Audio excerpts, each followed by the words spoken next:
Black Waitress paid hungry twins' bill from her salary. Next day, they arrived in a Lamborghini with a millionaire single father. Hi, my beautiful family. Let me begin with a short but powerful prayer. Dear God, please heal me fully and cover my YouTube family with your love, light, and protection. Give peace to every heart watching this and bless their homes with joy. Amen.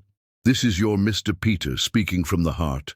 I'm still in New York receiving treatment, but I feel your love with me every moment. You are not just subscribers. You are my soul family, my biggest strength, my reason to keep going. If you're new here, welcome home. Please tell me who you are and where you're from in the comments. I genuinely want to know you. Because here, we're not just watching stories. We are living a journey together. Now I need to speak from a heavy place in my heart. Can I borrow just 30 seconds of your soul? For the first time, this channel faced back-to-back technical mistakes. Day 1, background noise slipped in. Day 2, 2 minutes of silence. And now, YouTube is pushing us down. Maybe you felt that in life too, when you're already hurting and things just keep going wrong. But listen, my family, these moments don't define us, they refine us. God never leaves those he loves, and he surely won't leave us. So please motivate me in the comments, tell me your stories, and if you're facing your own storm, I'm praying for you right now. Also, if you see my stories on other channels, please report them. They're stealing my voice, my videos, and pretending to be me. This channel right here is the only real home of our stories. Before we begin, just one gentle request. Your one like and comment can protect this channel. Please don't skip the story and don't leave halfway. We are building something rare here, and your support means the world. Now James is here to keep you company while I heal. Let's enjoy today's story, crafted with all the love in my heart, for you. Sometimes the smallest acts of kindness carry the heaviest consequences, and Teresa Moughlin was about to discover that paying for a stranger's meal could change the entire course of her carefully ordered life. The afternoon sun filtered through the grimy windows of Magnolia's diner, casting long golden shadows across the worn checkerboard linoleum that had seen better decades. Teresa wiped down the same section of counter for the 4th time in 10 minutes.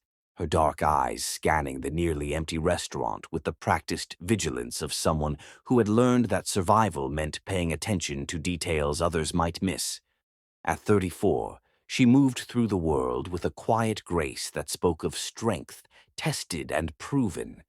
Her uniform, a simple blue dress with a white apron that had been washed so many times the fabric felt like silk, was immaculate despite the chaos of the lunch rush that had finally died down.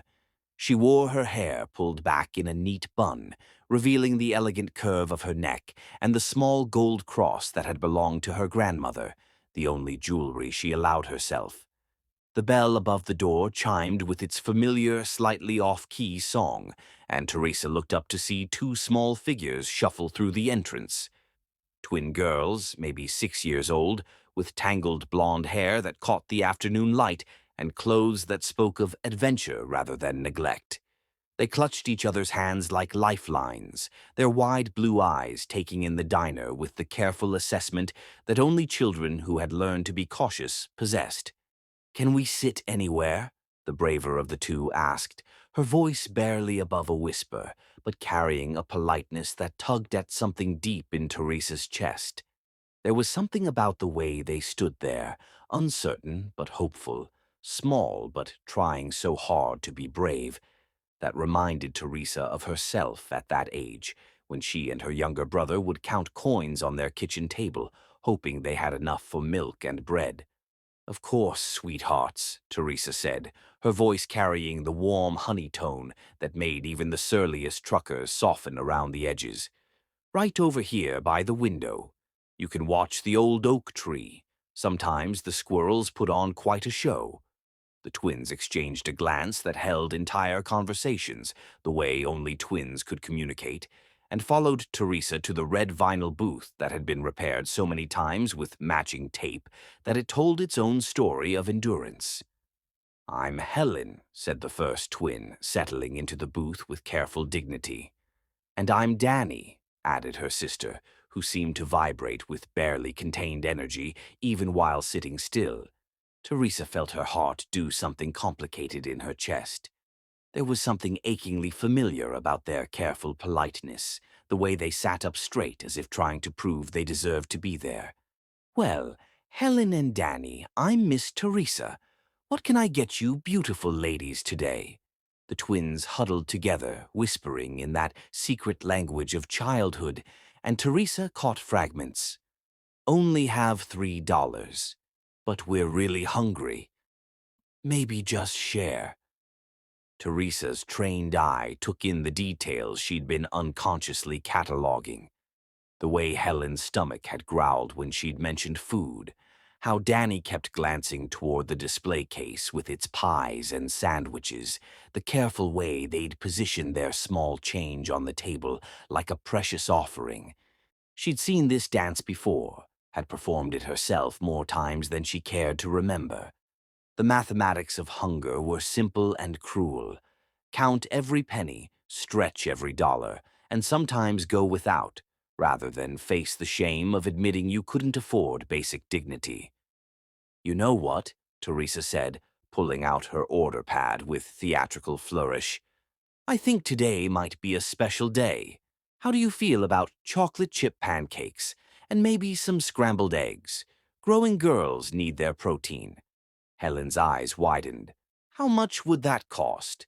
Teresa pretended to calculate, her pen tapping against her lip in exaggerated concentration. "For two beautiful ladies who brighten up my afternoon, I think we can work something out." What she didn't tell them was that chocolate chip pancakes and scrambled eggs for two would cost $18, 6 times what they had carefully counted onto the table. What she didn't tell them was that $18 represented nearly 2 hours of her wages, money she'd planned to put toward Aunt Eulalia's prescription medicine. But as she watched their faces transform from careful hope to genuine joy, Teresa knew she'd made the right choice. Some mathematics were more important than money. "Really?" Danny bounced slightly in her seat, her careful composure finally cracking to reveal the 6-year-old beneath. "Really," Teresa confirmed, already heading toward the kitchen. "Extra chocolate chips coming right up." As she prepared their meal, Teresa found herself humming softly, something she rarely did during work hours. There was something about Helen and Danny that reminded her why she'd chosen this job in the first place, beyond the necessity of paying bills and caring for Aunt Eulalia.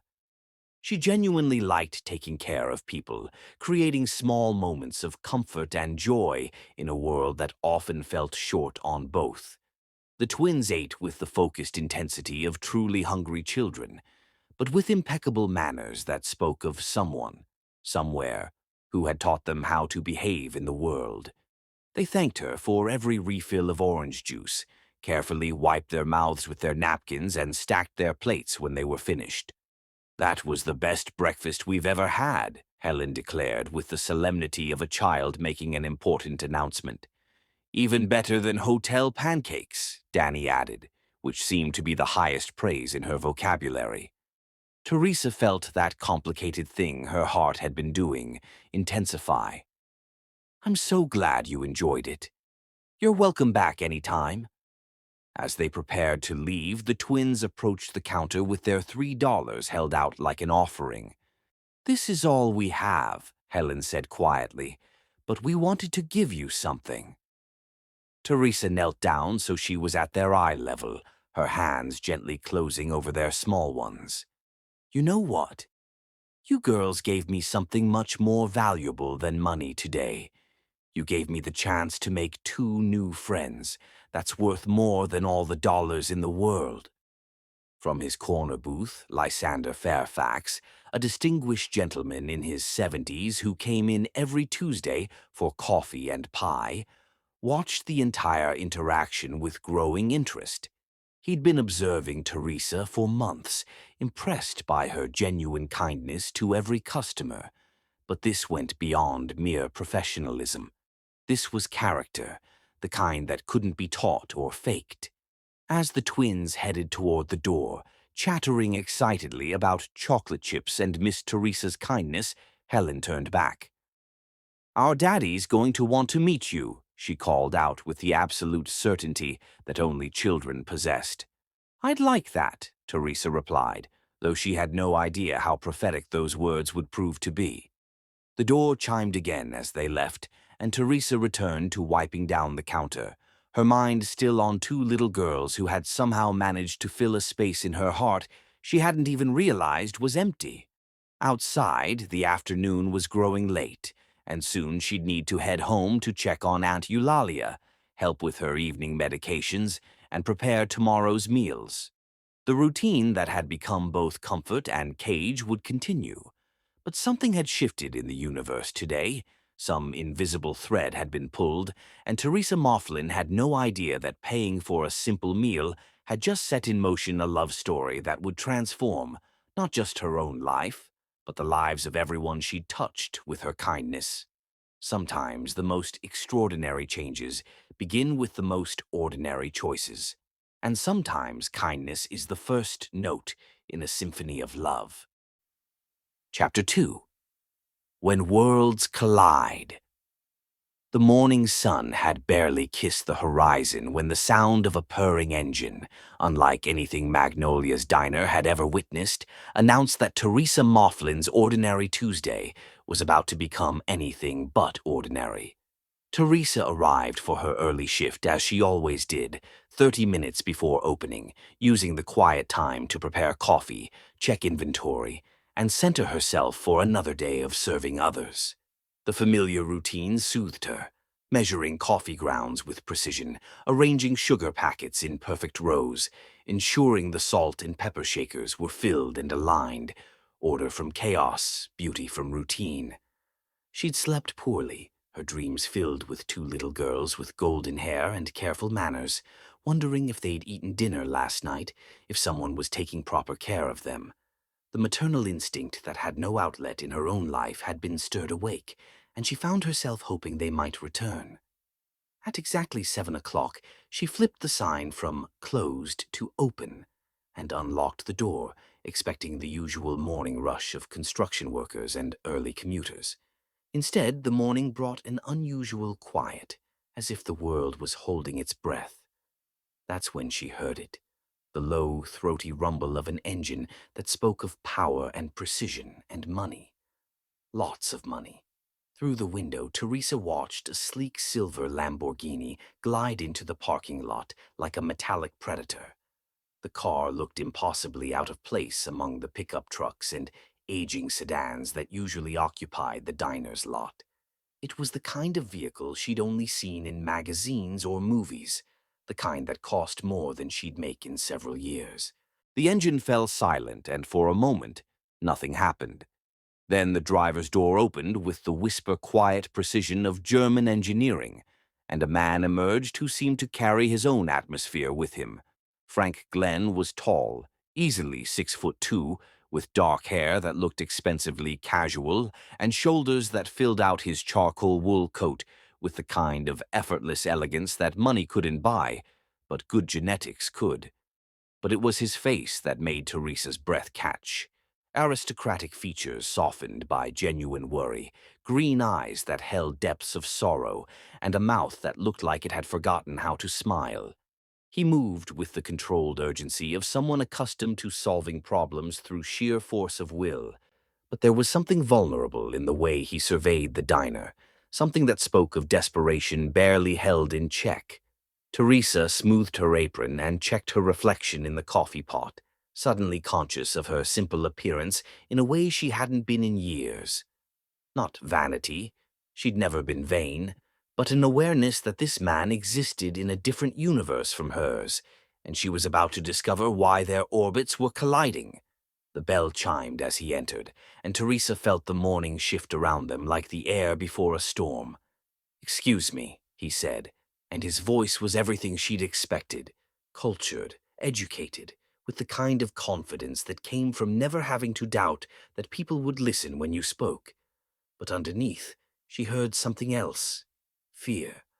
I'm looking for my daughters, twin girls, blonde hair, about 6 years old. Someone said they might have been here yesterday. Teresa's heart did that complicated dance again, and suddenly everything made perfect sense. The careful manners, the way they'd mentioned their daddy, the unconscious expectation of kindness. These were children who were loved, who came from a world where people took care of them. Helen and Danny, she said softly, and watched his entire body sag with relief. You've seen them. It wasn't a question. Are they all right? They wandered off yesterday morning while I was on a conference call, and I've been searching everywhere. The police, private investigators. I've had half the city looking. His voice cracked slightly on the last words. Teresa moved from behind the counter, instinctively drawn to comfort this man, whose careful composure was clearly being held together by willpower alone. They're fine, she said quickly. They were here yesterday afternoon. They had lunch, they were polite and sweet, and they left safely. They seemed— She paused, choosing her words carefully. They seemed like children who are very much loved.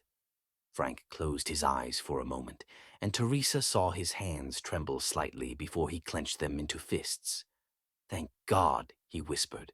When I realized they were gone, when I couldn't find them anywhere. You don't understand, I can't lose them. They're all I have left. The raw pain in his voice cut straight through Teresa's carefully maintained professional boundaries. Without thinking, she reached out and touched his arm gently. They're safe, she repeated. They were hungry, so I fed them, and they talked about you the whole time. They love you very much. Frank opened his eyes and really looked at her for the first time, and Teresa felt the world tilt slightly on its axis. Up close, his eyes weren't just green. They were the color of deep forest water, flecked with gold, and they held an intelligence and kindness that money definitely couldn't buy. You fed them, he said slowly, without knowing who they were, without knowing if anyone would pay. They were hungry, Teresa said simply, as if that explained everything. Because to her it did. Frank stared at her for a long moment, and she could see him processing not just her words, but something deeper. The fundamental difference between their worlds, where his first instinct was to analyze and strategize, while hers was simply to care. How much do I owe you? He asked, reaching for what was obviously an expensive wallet. Teresa shook her head. You don't owe me anything. I was happy to help. But surely the meal cost— It cost exactly what it was worth, Teresa interrupted gently. The chance to spend time with two beautiful little girls who brightened my whole day. Frank studied her face as if trying to solve a puzzle. You're serious? Completely. I don't understand. His voice held genuine confusion. Why would you— Most people would expect payment, would want something in return. Teresa smiled, and for the first time since Calypso's death 2 years ago, Frank felt something warm and forgotten stir in his chest. Most people have never been 6 years old and hungry, she said simply. The bell chimed again, and Helen and Danny burst through the door like small tornadoes of energy and relief. Daddy, they chorused, throwing themselves at Frank with the absolute trust of children who had never doubted they would be found. Frank knelt and pulled them into his arms, and Teresa watched his carefully constructed composure finally crumble as he held his daughters close. Don't ever scare me like that again, he whispered into their hair. I thought I'd lost you. We knew you'd find us, Helen said with perfect confidence, and we knew Miss Teresa would take care of us until you did. Danny pulled back slightly to look at her father's face. Daddy, this is Miss Teresa. She made us the best pancakes in the whole world, and she didn't want any money because she said we gave her something better. Frank looked up at Teresa over his daughters' heads, and she saw something shift in his expression, gratitude transforming into something deeper. more complicated. "Miss Teresa," he said formally, standing while keeping his hands on his daughter's shoulders. "I'm Frank Glenn, and I owe you more than I could possibly repay." "You don't owe me anything, Mr. Glenn," Teresa replied, but she couldn't stop herself from studying his face, the way laughter lines crinkled around his eyes when he smiled at his daughters, the protective curve of his body as he sheltered them. "Can we have breakfast here, Daddy?" Helen asked. "Please, Miss Teresa makes the best chocolate chip pancakes." "And she sings while she cooks," Danny added, as if this was the highest possible recommendation. Frank looked uncertain, glancing around the simple diner as if he'd never been in such a place before, which, Teresa realized, he probably hadn't. "If it's not too much trouble," he said carefully. "No trouble at all," Teresa assured him, already reaching for her order pad. "3 chocolate chip pancake specials coming right up." As she took their order and listened to the twins chattering excitedly about their adventure, Teresa found herself stealing glances at Frank Glenn. He was clearly out of his element, but he was trying, listening patiently to his daughter's story, asking gentle questions about where they'd gone and why they'd left. And when Helen mentioned how kind Miss Teresa had been, how she'd made them feel special and safe, Frank's eyes found Teresa's across the diner, and something passed between them that neither was quite ready to name.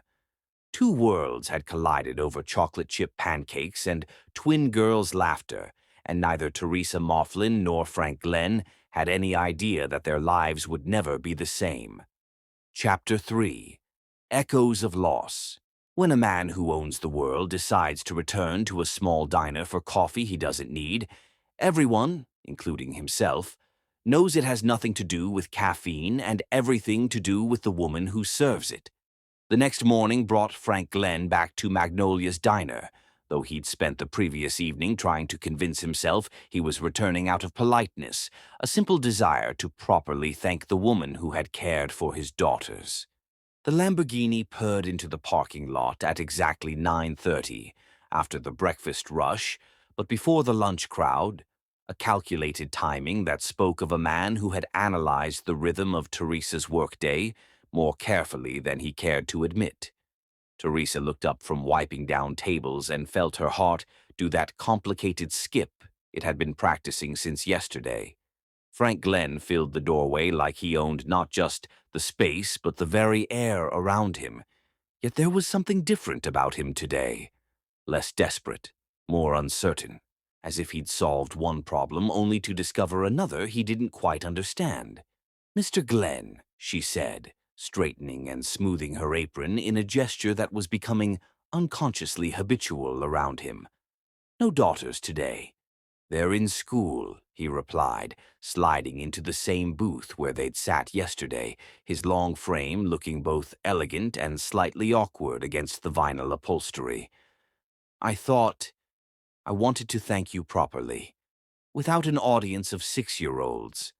Teresa poured coffee without being asked, noticing how he took it black. No sugar, no cream, just the essential bitter comfort that people like him seemed to prefer. Everything stripped down to its purest form. "You already thanked me," she said, settling into the seat across from him in a moment of boldness that surprised them both. The breakfast rush was over, and the lunch crowd wouldn't arrive for another hour. In this quiet space between obligations, conversation felt possible. Not adequately.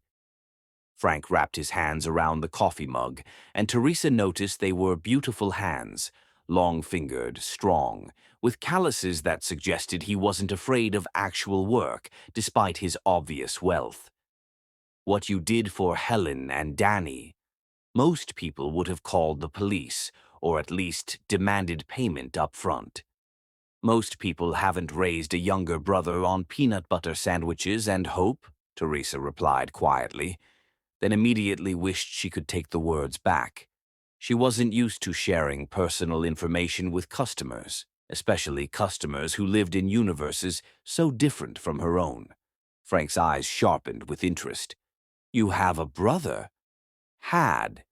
The word came out rougher than she intended. Marcus died in Afghanistan 3 years ago. He was all the family I had left except for my Aunt Eulalia. Something shifted in Frank's expression, a recognition of grief that spoke of personal experience. I'm sorry. Losing family, it changes everything. The way he said it, with a weight that suggested intimate knowledge of loss, made Teresa study his face more carefully. Yesterday she'd seen worry and relief, but now she caught glimpses of something deeper, a sadness that lived in the spaces between words, in the careful way he held himself as if bracing against invisible blows. "You've lost someone too," she said. It wasn't a question. Frank's hands tightened around his coffee mug. For a moment, Teresa thought he wouldn't answer, that she'd overstepped the careful boundaries that separated their worlds. But then he looked up, and his green eyes held a vulnerability that made her breath catch. "My wife, Calypso." The name fell between them like a prayer. Car accident 2 years ago. She was coming home from her book club, and a drunk driver ran a red light. She died instantly. Teresa felt her heart clench, not just with sympathy but with understanding. Grief was a country with its own language, and she recognized a fellow citizen when she saw one. "Helen and Danny mentioned their mama in heaven," she said softly. "They talk about her like she's still part of their daily lives. Because she is." Frank's voice carried a mixture of love and pain that was almost too intimate to witness. Calypso was... She was everything light and joy and spontaneous in our house. She taught the girls to dance in the rain, to make up songs about their breakfast cereal, to believe in magic. After she died, I didn't know how to be the parent they needed. I still don't, most days. Teresa watched him struggle with the admission, recognizing the particular guilt of the survivor, the weight of trying to be enough for people who had lost too much. "They seem like happy, well-adjusted children," she offered. "Whatever you're doing, it's working." "Is it?" Frank's laugh held no humor. "They wandered off yesterday because I was on a conference call, because I prioritize business over my own daughters. They ended up here with a stranger because I wasn't paying attention to what they needed. They ended up here because they're smart, resourceful little girls who knew how to find help when they needed it," Teresa corrected firmly. "And they talked about you the entire time, how you read them stories, how you make funny voices for all the characters, how you never miss a goodnight kiss even when you're traveling. They adore you, Mr. Glenn." Frank stared at her as if she'd revealed some profound truth he'd been unable to see on his own. "You really listen to them." "Of course I listen to them. They're interesting people with important things to say." The simple statement seemed to hit Frank like a revelation. Most adults don't. They talk to children, not with them. Most adults forget what it feels like to be small in a world built for big people, Teresa replied. "But I remember. I remember being 6 and hungry and hoping someone would notice I existed." The bell above the door chimed, and both Teresa and Frank looked up to see an elegant woman in her 60s enter the diner. She was impeccably dressed in a cream-colored suit that probably cost more than Teresa made in a month. Her silver hair styled in a perfect chignon, her pale blue eyes surveying the diner's interior with barely concealed disdain. Frank's entire body went rigid. "Vespera." The woman's gaze found Frank immediately, and her expression shifted from disdain to something approaching horror. "Franklin." Her voice carried the kind of upper-class authority that could freeze champagne at 20 paces. "What on earth are you doing in this establishment?" Teresa felt the temperature in the room drop several degrees as Frank stood, his casual posture transforming into something more guarded, more defensive. "Vespera, what are you doing here?" "Looking for you, obviously." Vespera Ashworth, for Teresa had already guessed this must be Calypso's mother, approached their table with the measured stride of someone accustomed to being obeyed. Your housekeeper said the girls mentioned something about a diner, and when you weren't at your office. Her gaze flicked to Teresa dismissively before returning to Frank. Surely you're not actually eating in this place. Teresa felt the insult land, but more than that, she felt the shift in Frank's demeanor. The way he seemed to retreat into himself, becoming someone cooler, more distant. I was having coffee, Frank said carefully. Teresa was kind to Helen and Danny yesterday when they got lost. How charitable. Vespera's tone made charity sound like a communicable disease. I'm sure this person was adequately compensated for any inconvenience. I wasn't inconvenienced, Teresa said quietly, standing as well. She might work in a diner, but she had her dignity. Your granddaughters are delightful children. Vespera's pale eyes fixed on Teresa with laser precision. And you are? Teresa Moughlin. I'm a waitress here. I see. Two words that somehow managed to convey entire volumes about class, propriety, and social boundaries. Well, Miss Moughlin, I'm sure Franklin has expressed his gratitude appropriately. He won't be needing your services any longer. The casual cruelty of the dismissal hit Teresa like a physical blow, but it was the way Frank didn't immediately correct his mother-in-law, the way he seemed to shrink under her disapproval, that truly hurt. Of course, Teresa said evenly. It was nice meeting you, Mrs. Ashworth. Mr. Glenn. She turned to leave, but Frank's voice stopped her. Teresa, wait. She paused but didn't turn around. Thank you, he said quietly. For everything. Teresa nodded without looking back and walked toward the kitchen, her spine straight and her dignity intact, even as she felt the weight of Vespera Ashworth's judgment following her. Behind her, she heard the older woman's voice, pitched low but carrying clearly. Really, Franklin. This is exactly the kind of inappropriate association that Calypso would never have tolerated. Think of the girl's reputation. Think of your own. As the door chimed again with their departure, Teresa stood in the empty diner, her hands shaking slightly as she cleared Frank's untouched coffee cup. Two worlds had indeed collided, but now she understood the force that would keep them forever apart. Chapter 4. Small hands, big hearts children have a way of finding exactly where they belong, regardless of what the adult world thinks is appropriate. And Helen and Danny Glenn had decided they belonged at Table 6 in Magnolia's Diner every Tuesday and Thursday afternoon at 3:15 sharp. Teresa looked up from restocking napkin dispensers to see two familiar blonde heads pressed against the diner's front window, their breath fogging the glass as they peered inside with the focused intensity of small explorers scouting new territory. It had been a week since their encounter with Vespera Ashworth, a week during which Teresa had convinced herself that the brief intersection of her world with Frank Glenn's had been exactly that. Brief and over. The twins pushed through the door with the confidence of returning customers, their school backpacks bouncing against their small frames as they made a beeline for what they'd apparently decided was their table. Miss Teresa, Helen called out, sliding into the red vinyl booth with practiced ease. We're back. And we brought homework, Danny added, as if this was a gift she was bestowing upon the diner. Teresa felt her carefully constructed defenses melt at the sight of their excited faces. Whatever complicated emotions she harbored toward their father, these little girls were innocent of the adult world's prejudices and class barriers. Well, hello there, ladies, she said, approaching with a genuine smile. How was school today? Mrs. Patterson gave us a spelling test, Helen reported seriously, pulling out a crumpled worksheet. I got 9 out of 10, but I missed beautiful because I forgot the E.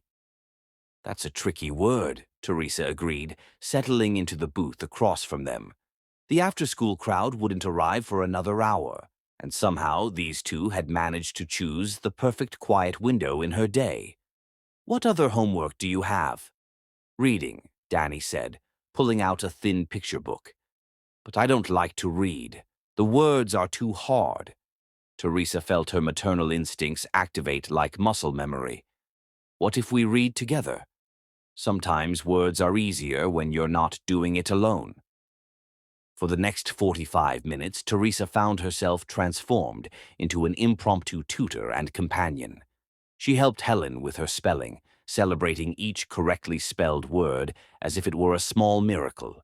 She sat patiently with Danny, sounding out difficult words and creating silly voices for the characters in her reader that made the little girl giggle and forget she didn't like reading.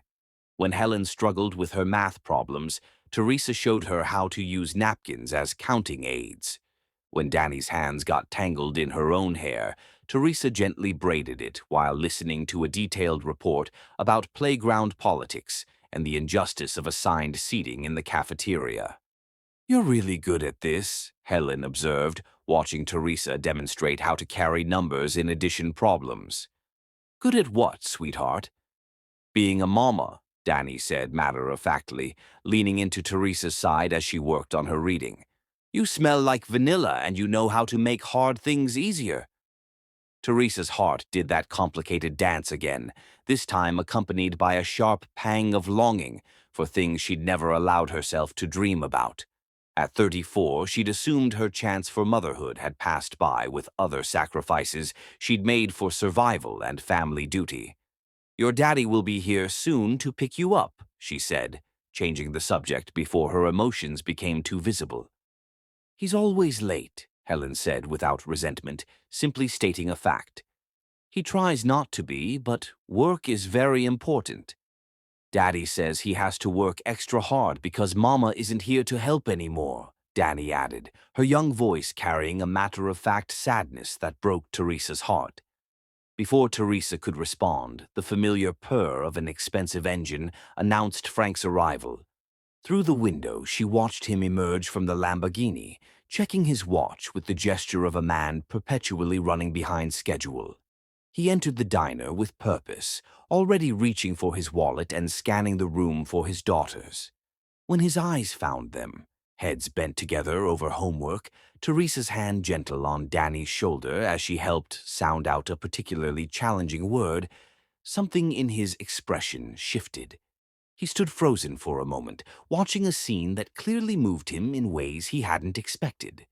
Teresa looked up and caught his gaze, and for just an instant she saw not the wealthy businessman or the grieving widower, but simply a father whose heart was being stirred by the sight of his children being loved.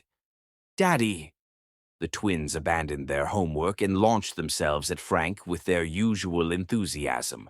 "Hello, girls," he said, kneeling to accept their hugs, but his eyes remained fixed on Teresa. "How was school? How was your afternoon?" "Miss Teresa helped us with homework," Helen reported, "and she showed me how to braid Danny's hair so it stays neat all day." "And she read with me and I didn't hate it," Danny added, as if this was a miraculous transformation.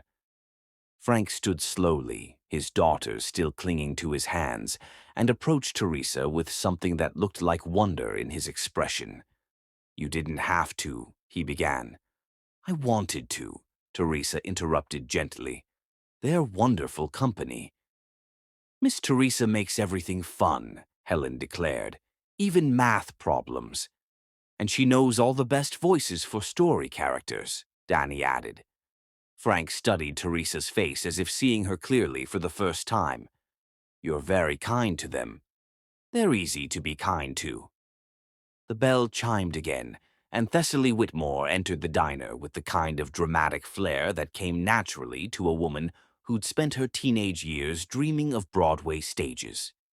She was Teresa's closest friend, a fellow survivor of small-town dreams and big-city realities, and she possessed the particular protective instincts that came with truly caring about someone.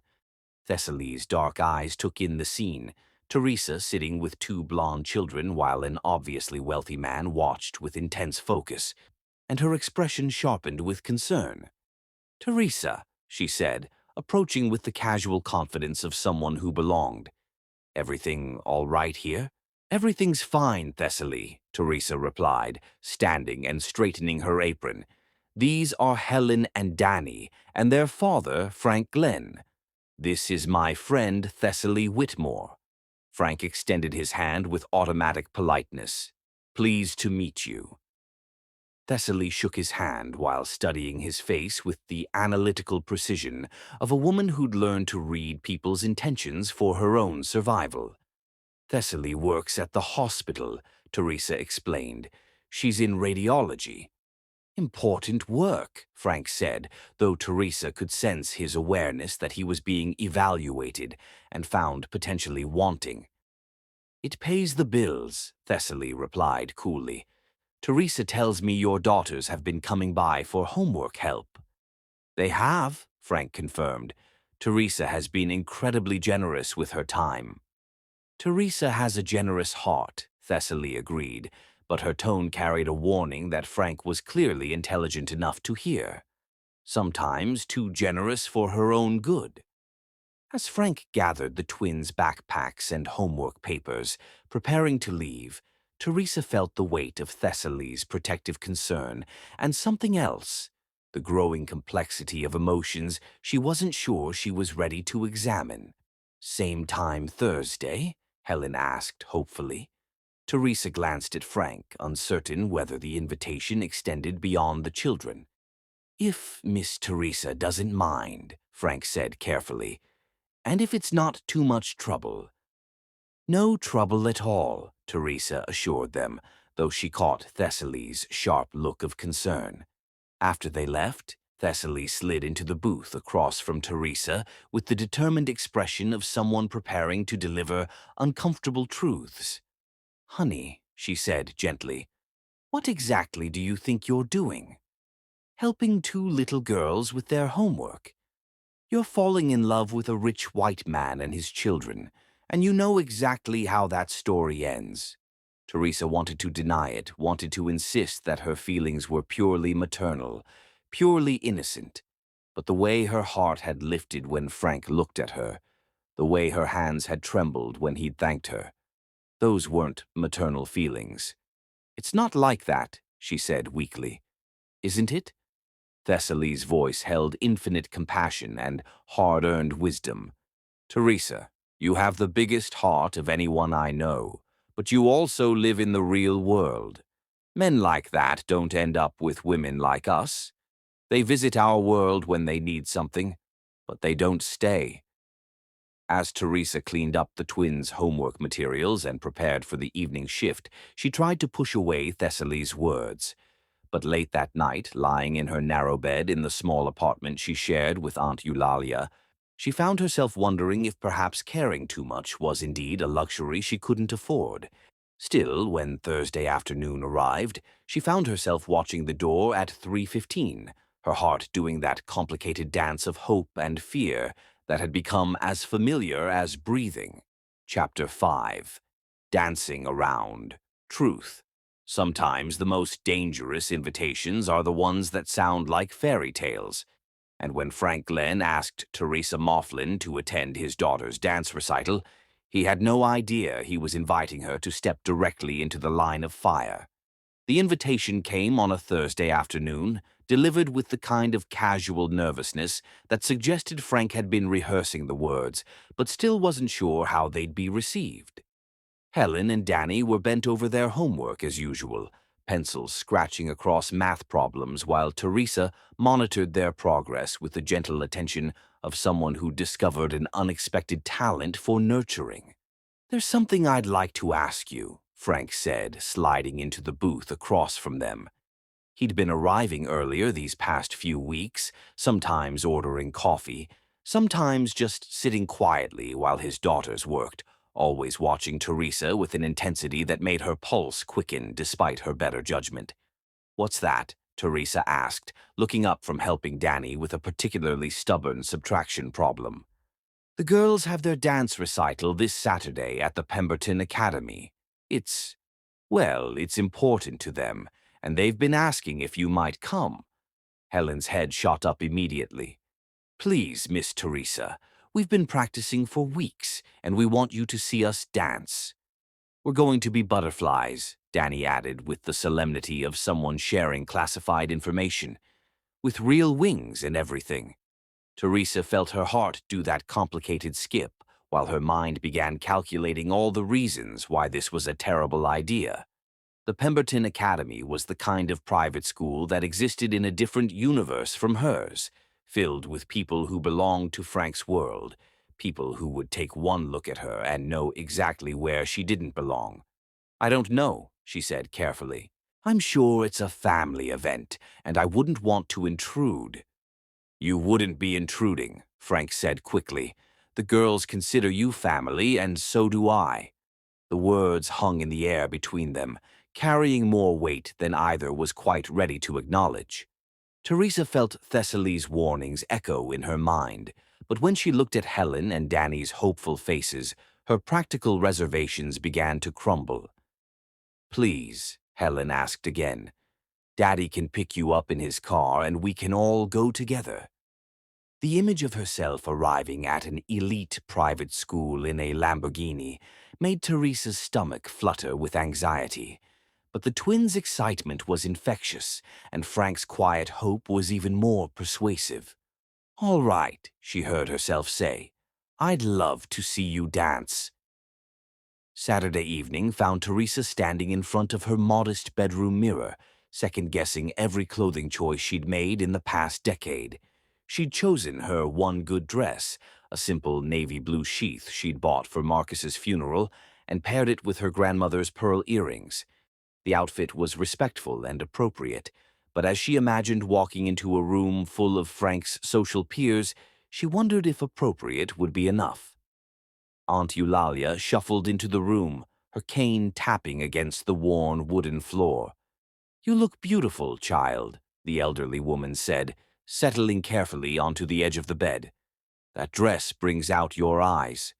I'm not sure this is a good idea, Aunt Eulalia, Teresa confessed, smoothing the dress nervously. These aren't my people.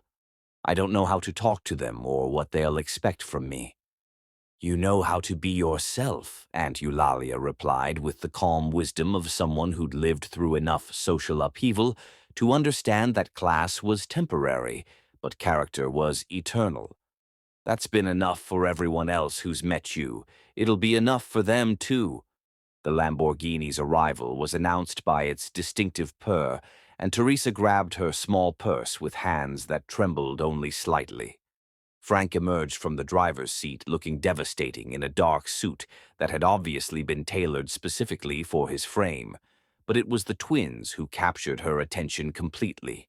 Helen and Danny practically bounced out of the back seat, their excitement barely contained by their carefully pressed school uniforms.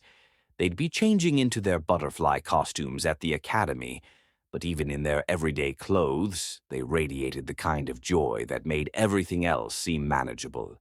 Miss Teresa, Danny launched herself into Teresa's arms with her usual enthusiasm. You look so pretty. Like a princess, Helen agreed, taking Teresa's hand with the natural affection that had developed over weeks of shared homework sessions. Frank approached more slowly, his green eyes taking in Teresa's appearance with an appreciation that made her cheeks warm. You look lovely, he said simply, but something in his voice made the compliment feel like a caress.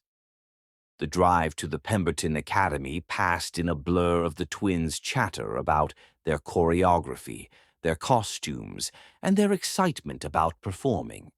Teresa found herself relaxing despite her nerves, caught up in their enthusiasm and Frank's quiet pride as he listened to their descriptions of weeks of preparation.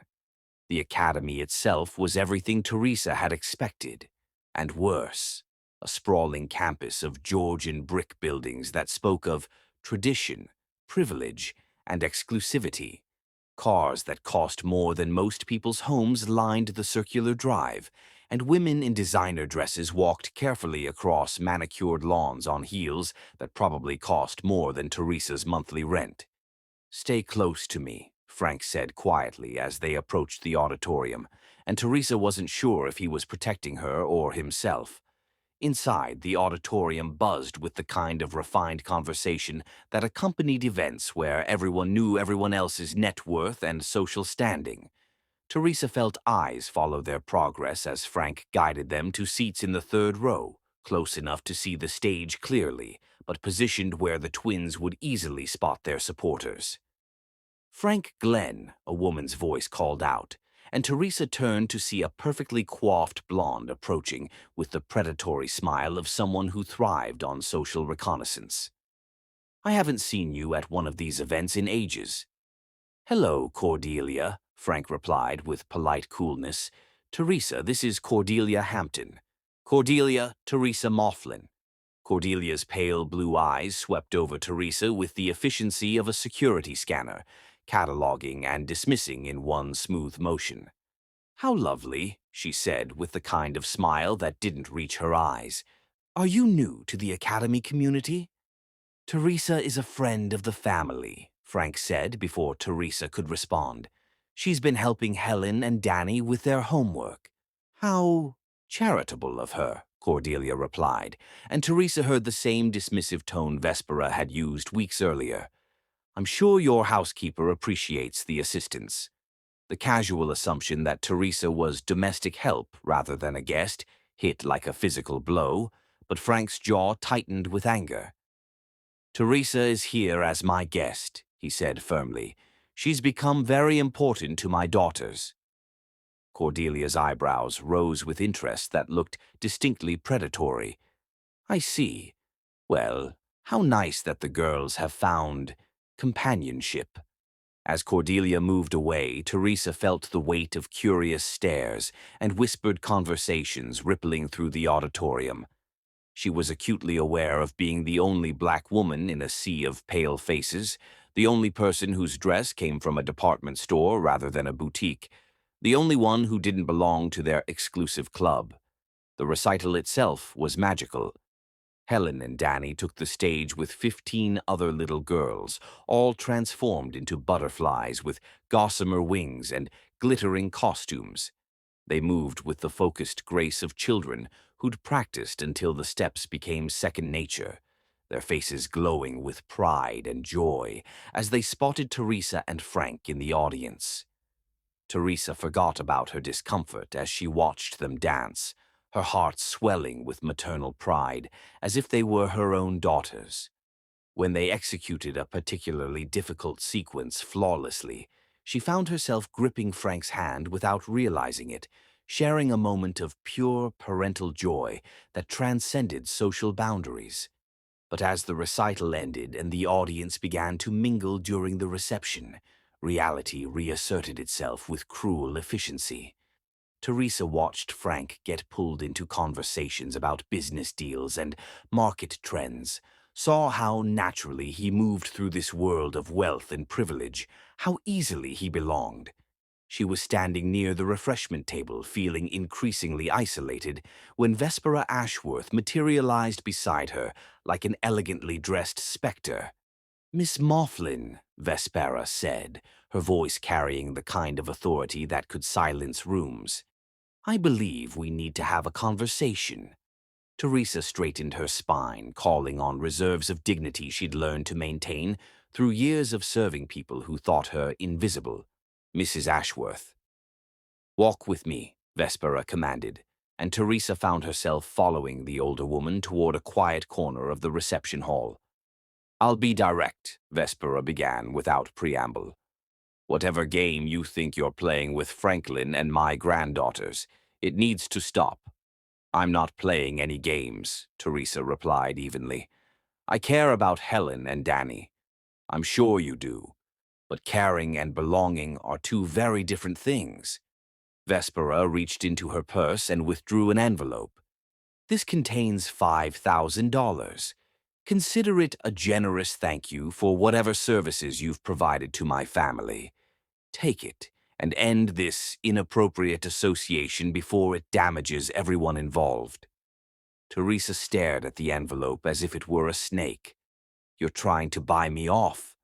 "I'm trying to protect my granddaughters from confusion and heartbreak, and I'm trying to save you from humiliation." Vespera's voice carried what might have been genuine concern beneath its aristocratic coldness. "You seem like a decent woman, Miss Mifflin, but you don't understand the world Franklin inhabits. He may think he wants this now, but when reality sets in, when his business associates start talking, when his children's schoolmates start asking questions, he'll come to his senses. And where will that leave you?"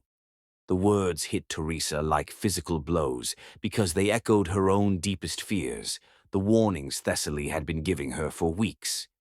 "I never asked for anything from him," she said quietly. "Perhaps not. But you've accepted his attention, haven't you? You've allowed yourself to believe that a few weeks of playing house with his children could lead to something permanent." Vespera's smile was almost pitying. "Take the money, Miss Mifflin. Preserve your dignity and spare everyone involved the inevitable unpleasantness." Before Teresa could respond, Helen and Danny appeared at her side, still glowing from their performance and chattering excitedly about the recital. "Miss Teresa, did you see us?" Helen asked, tugging at Teresa's dress. "Did you see how we remembered all the steps?" "You were absolutely perfect," Teresa managed, forcing warmth into her voice despite the ice in her chest. As the twins continued their excited recap, Teresa caught sight of Frank across the room, deep in conversation with several men in expensive suits.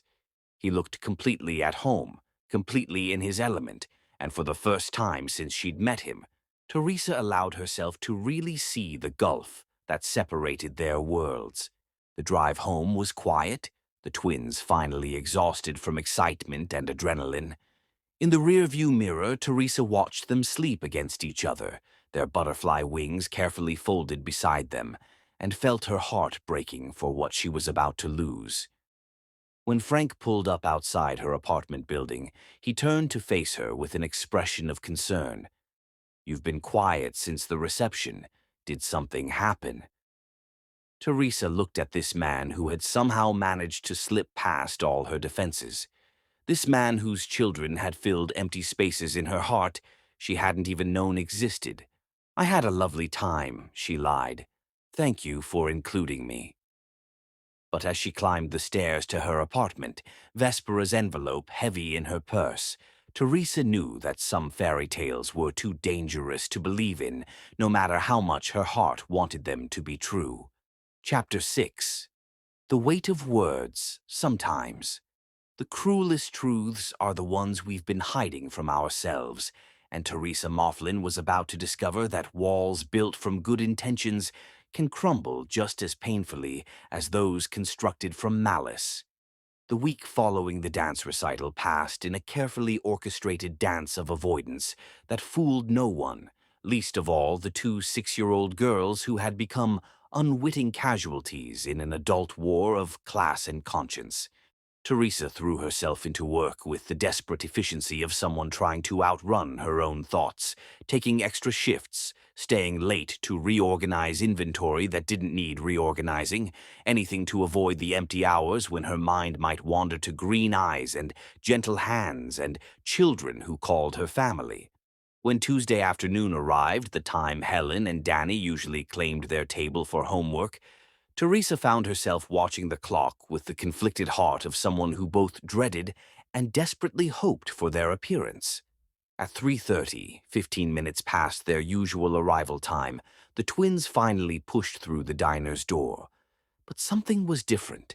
Their usual exuberant energy was replaced by a careful uncertainty, as if they were entering a place where they were no longer sure of their welcome. "Miss Teresa?" Helen's voice carried a hesitancy that broke Teresa's heart into precisely measured pieces.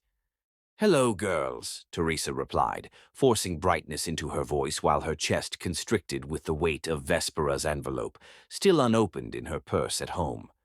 "How was school today?" "Okay," Danny mumbled, sliding into their usual booth with none of her characteristic bounce. "We brought homework, but if you're too busy—" "I'm never too busy for you too," Teresa assured them, settling across from them despite every instinct screaming that she should maintain distance, should protect them all from the inevitable heartbreak that Vespera had so coldly predicted.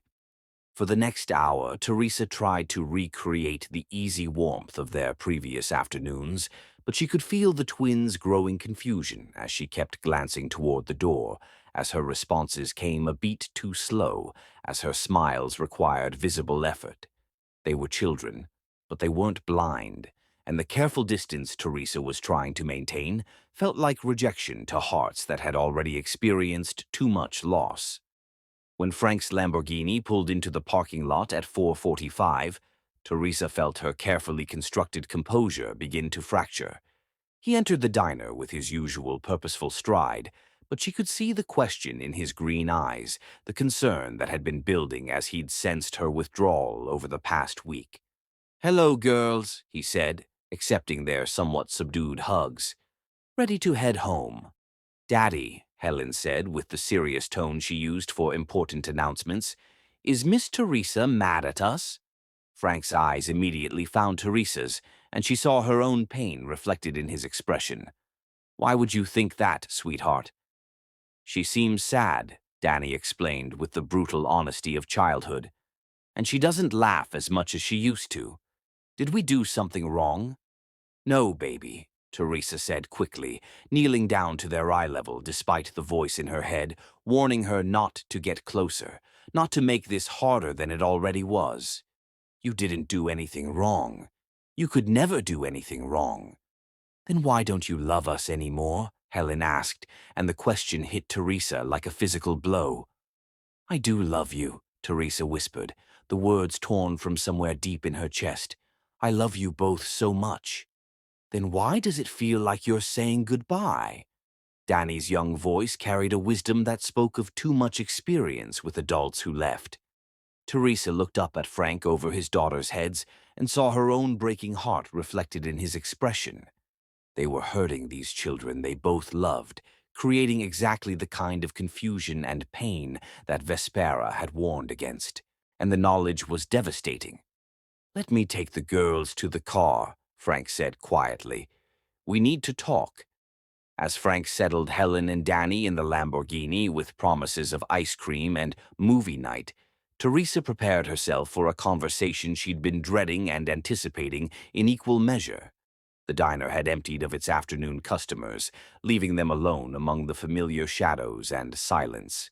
Frank returned with the controlled intensity of a man who'd spent the week analyzing a problem and had finally decided to address it directly. "What happened at the recital?" he asked without preamble. "You've been different ever since Saturday night, and my daughters think you don't love them anymore." "Your daughters are very perceptive," Teresa replied, busying herself with unnecessary cleaning tasks to avoid meeting his eyes. "Teresa, look at me."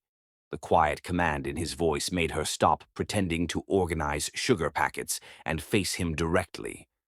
"What happened?" he asked again, but gentler this time, with the patience of someone prepared to wait for truth, regardless of how uncomfortable it might be. "Nothing happened," she lied. "I just think it's time to acknowledge some realities about our situation." "What realities?" Teresa felt something crack inside her chest, some final restraint giving way under the pressure of a week's worth of suppressed pain and fear. "The reality that I'm a waitress from the wrong side of town, and you're a millionaire who drives a car worth more than I'll make in my lifetime," she said, her voice gaining strength as the words poured out. "The reality that your world and mine don't mix, no matter how much we might want them to." Frank's expression shifted from confusion to something approaching anger. "Since when do you care about money?"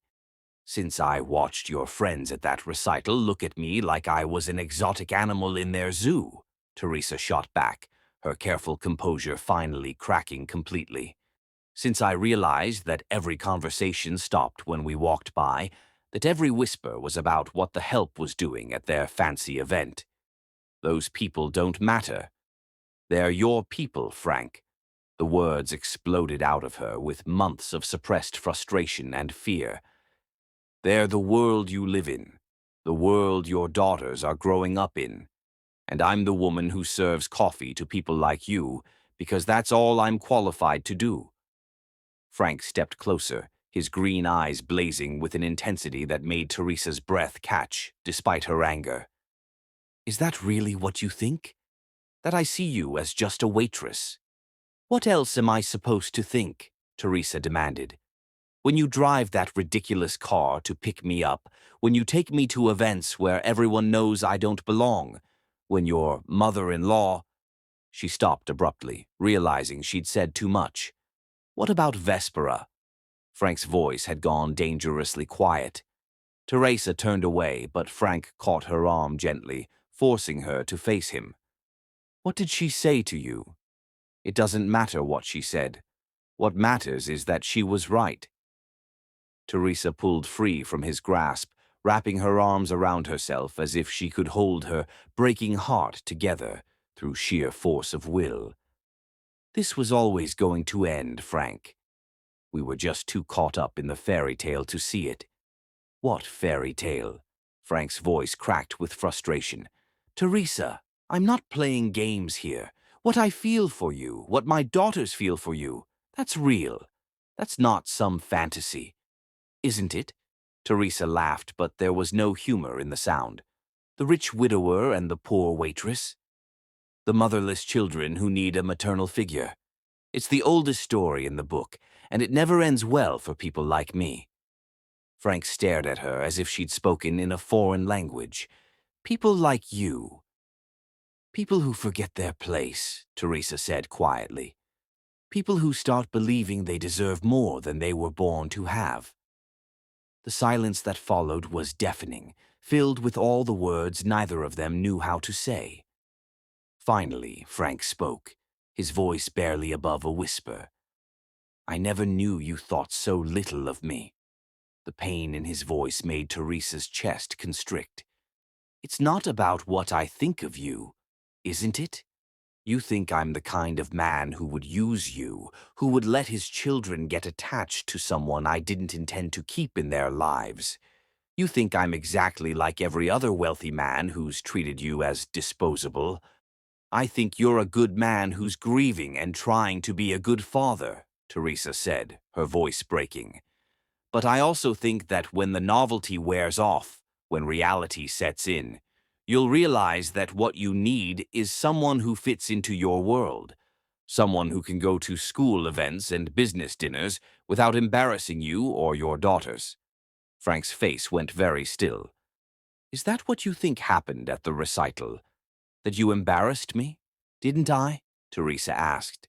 "Tell me honestly, Frank." "When Cordelia Hampton looked at me like I was something she'd scraped off her shoe, when the other parents whispered about why the help was sitting in the family section, didn't part of you wish you'd never invited me?" The hesitation before his answer lasted only a heartbeat, but it was enough. Teresa saw the flicker of uncertainty cross his expression, the moment when he remembered the discomfort of being stared at, the awkwardness of not knowing how to explain her presence to his social circle. "I see," she said quietly. "Teresa, that's not— I was trying to protect you from their judgment, not hide from it myself." "The distinction doesn't matter," Teresa replied, her voice steady now with the calm that came after the storm. "The result is the same. Your daughters deserve better than confusion and uncertainty. They deserve a father who isn't torn between two worlds." "And what about what I deserve?" Frank asked, his composure finally cracking. "What about what you deserve?" "We deserve the truth," Teresa said, walking toward the kitchen, toward the safety of familiar routines and manageable expectations. "And the truth is that some distances are too great to bridge, no matter how much we might want to."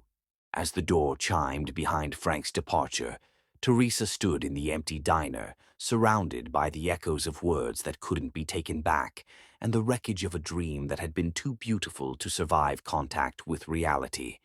Outside, she could hear the Lamborghini's engine start, could imagine Frank's daughters asking why Miss Teresa hadn't come with them, why the adults in their lives kept making promises they couldn't keep. The weight of love, Teresa realized, was sometimes too heavy for ordinary hearts to bear, especially when those hearts belonged to people from worlds that were never meant to collide. Chapter 7. broken wings. The absence of love leaves a particular kind of silence, and in the 3 weeks that followed her confrontation with Frank Glenn, Teresa Mifflin discovered that even the familiar sounds of Magnolia's diner couldn't quite drown out the echo of children's laughter that would never fill her afternoons again. She threw herself into work with the desperate efficiency of someone trying to outrun grief, taking every available shift, volunteering for the early morning prep work that began before dawn, staying late to scrub floors that were already clean. Her co-workers began to worry, seeing the hollow spaces beneath her eyes, the way she moved through familiar routines like a woman sleepwalking through her own life. "You're going to work yourself into the ground," Thessaly observed on a Thursday evening, sliding into the booth where Teresa sat, counting the day's receipts with mechanical precision. "When's the last time you went home before midnight?"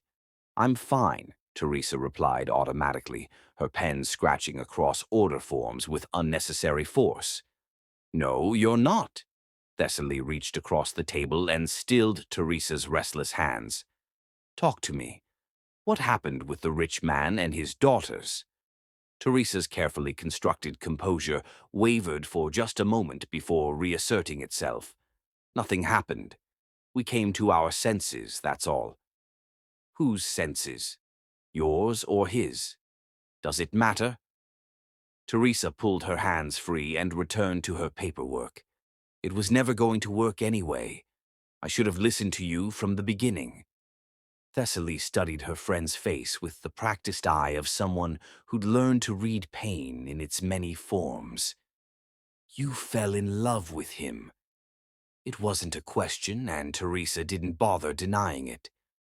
"I fell in love with the idea of him, with the fantasy of being someone important to someone who mattered. And now I remember who I actually am." Teresa's voice carried a bitter acceptance that broke Thessaly's heart. A 34-year-old waitress who lives in a one-bedroom apartment with her elderly aunt and has never been further from home than the next county. That's not exactly fairy tale material. At home, Aunt Eulalia watched her niece's careful performance of normalcy with the sharp awareness of someone who'd lived long enough to recognize heartbreak in all its disguises. Teresa cooked with mechanical precision, cleaned with obsessive thoroughness, and answered questions with the bright cheer of someone afraid that stopping for even a moment might allow the cracks in her facade to show. "Child," Aunt Eulalia said one evening as Teresa scrubbed the kitchen counter for the third time, "you're going to wear that surface down to nothing if you keep at it like that." "It needs to be clean," Teresa replied, her voice carrying the tight control of someone holding herself together through sheer willpower. Hmm. Aunt Eulalia settled into her chair at the small kitchen table, her arthritic hands wrapped around a cup of tea. "And what about your heart? Does that need to be clean too? Scrubbed free of any feeling that might complicate your nice, orderly life?" Teresa's hand stilled on the counter. "I don't know what you mean." "Don't you?" The elderly woman's voice held infinite gentleness. "Teresa, I've watched you build walls around your heart since you were 17 years old and decided that taking care of everyone else was safer than letting anyone take care of you. But these past few months, something changed. You started humming again. You started smiling real smiles instead of the ones you put on for customers. You started looking like a woman who remembered what hope felt like." "That was my mistake," Teresa said quietly, finally abandoning her cleaning to sink into the chair across from her aunt. "Was it? Or was your mistake deciding that other people's opinions mattered more than your own happiness?" Before Teresa could answer, there was a soft knock at their apartment door. Teresa frowned, glancing at the clock. It was nearly 9 o'clock, too late for casual visitors and too early for emergencies. She opened the door to find a small envelope on the floor outside, her name written across it in Helen's careful, second-grade handwriting. Teresa's heart clenched as she recognized the purple crayon and the backwards E in Teresa that they'd been working on correcting during their homework sessions. Inside the envelope was a single sheet of construction paper, covered in Helen's neat printing, and Danny's more exuberant scrawl. Dear Miss Teresa, we miss you very much. Daddy says you are busy, but we think you are sad. We are sad too. We wrote you a letter to tell you we still love you, even if you can't come to homework time anymore. Daddy cries at night when he thinks we are sleeping. He looks at his phone like he wants to call someone, but then he puts it away. We think he wants to call you. We told Mrs. Patterson at school about you, and she said you sound like a very special person. She said sometimes grown-ups get scared of good things because they are afraid of getting hurt. Are you scared, Miss Teresa? We are scared too, but we still love you. Please don't forget us. Love, Helen and Danny. P.S. We saved you some of our Halloween candy. Daddy says you like chocolate. Teresa sank onto the couch, the letter trembling in her hands as tears she'd been holding back for 3 weeks finally broke free. Aunt Eulalia moved slowly from the kitchen, settling beside her niece and reading over her shoulder. Lord have mercy, the elderly woman whispered. Those babies are breaking their hearts, missing you. I know, Teresa sobbed, but I can't. I can't put them through the confusion of thinking this could work when it can't. I can't let them get more attached when I'm just going to disappoint them. Child, look at me. Aunt Eulalia's weathered hands cupped Teresa's face, forcing her to meet eyes that held decades of hard-won wisdom. You think you're protecting those little girls, but what you're really doing is teaching them that love isn't worth fighting for. You're showing them that when things get difficult, the people they care about just disappear. It's more complicated than that, is it? Or are you just too scared to believe that a good man might love you exactly as you are? The next afternoon brought an unexpected visitor to Magnolia's diner. Lysander Fairfax entered with his usual dignified bearing, but Teresa noticed he moved more slowly than usual, his expensive cane bearing more of his weight as he made his way to the counter. Mr. Fairfax, Teresa greeted him with genuine warmth.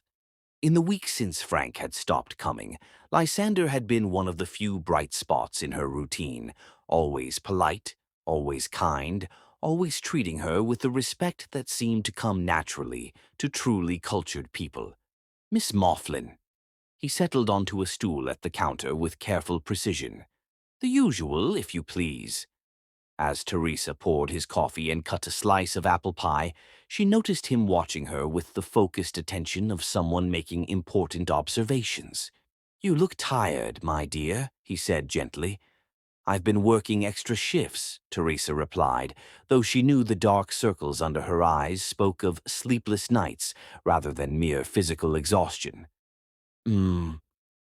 Lysander sipped his coffee thoughtfully. Tell me, have you ever heard the story of my wife, Margaret? Teresa paused in her wiping of the counter.